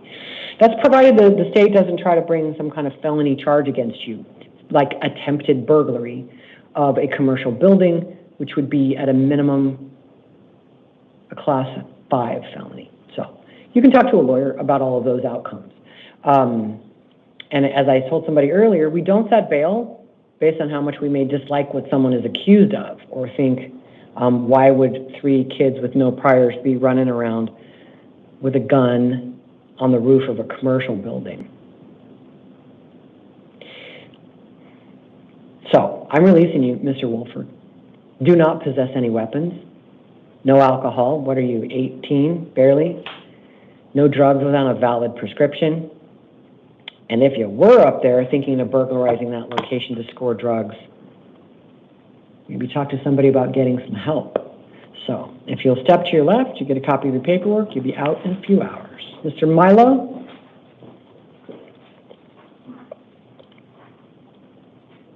How are you? I'm good. May I have your full name and date of birth, please? Aiden Pasquale Mila. My date of birth is July 4th, 2007. Thanks. You're also here on that same criminal trespass case, Class 2 misdemeanor. There is probable cause for it. I'm not appointing a lawyer for you either because I'm currently planning to release you, again, on the assumption that you don't have juvenile history. I don't regularly get information on that, and lucky for you, I ran out of time to look you up. So, your next court date is in the Arrowhead Justice Court, November 4th, 2 in the afternoon. The address is on your paperwork. As I told your co-defendant, you may not go to the scene of the alleged crime. You may not have any contact with him or with Mr. Lozier, I believe was his name. No weapons, no drugs, no alcohol. And I'll just repeat what I said to him, which is, it is ultimately going to be up to the Maricopa County Attorney's Office whether you might be charged with something like attempted burglary. That is up to them. Keep your nose clean. Do not make yourself interested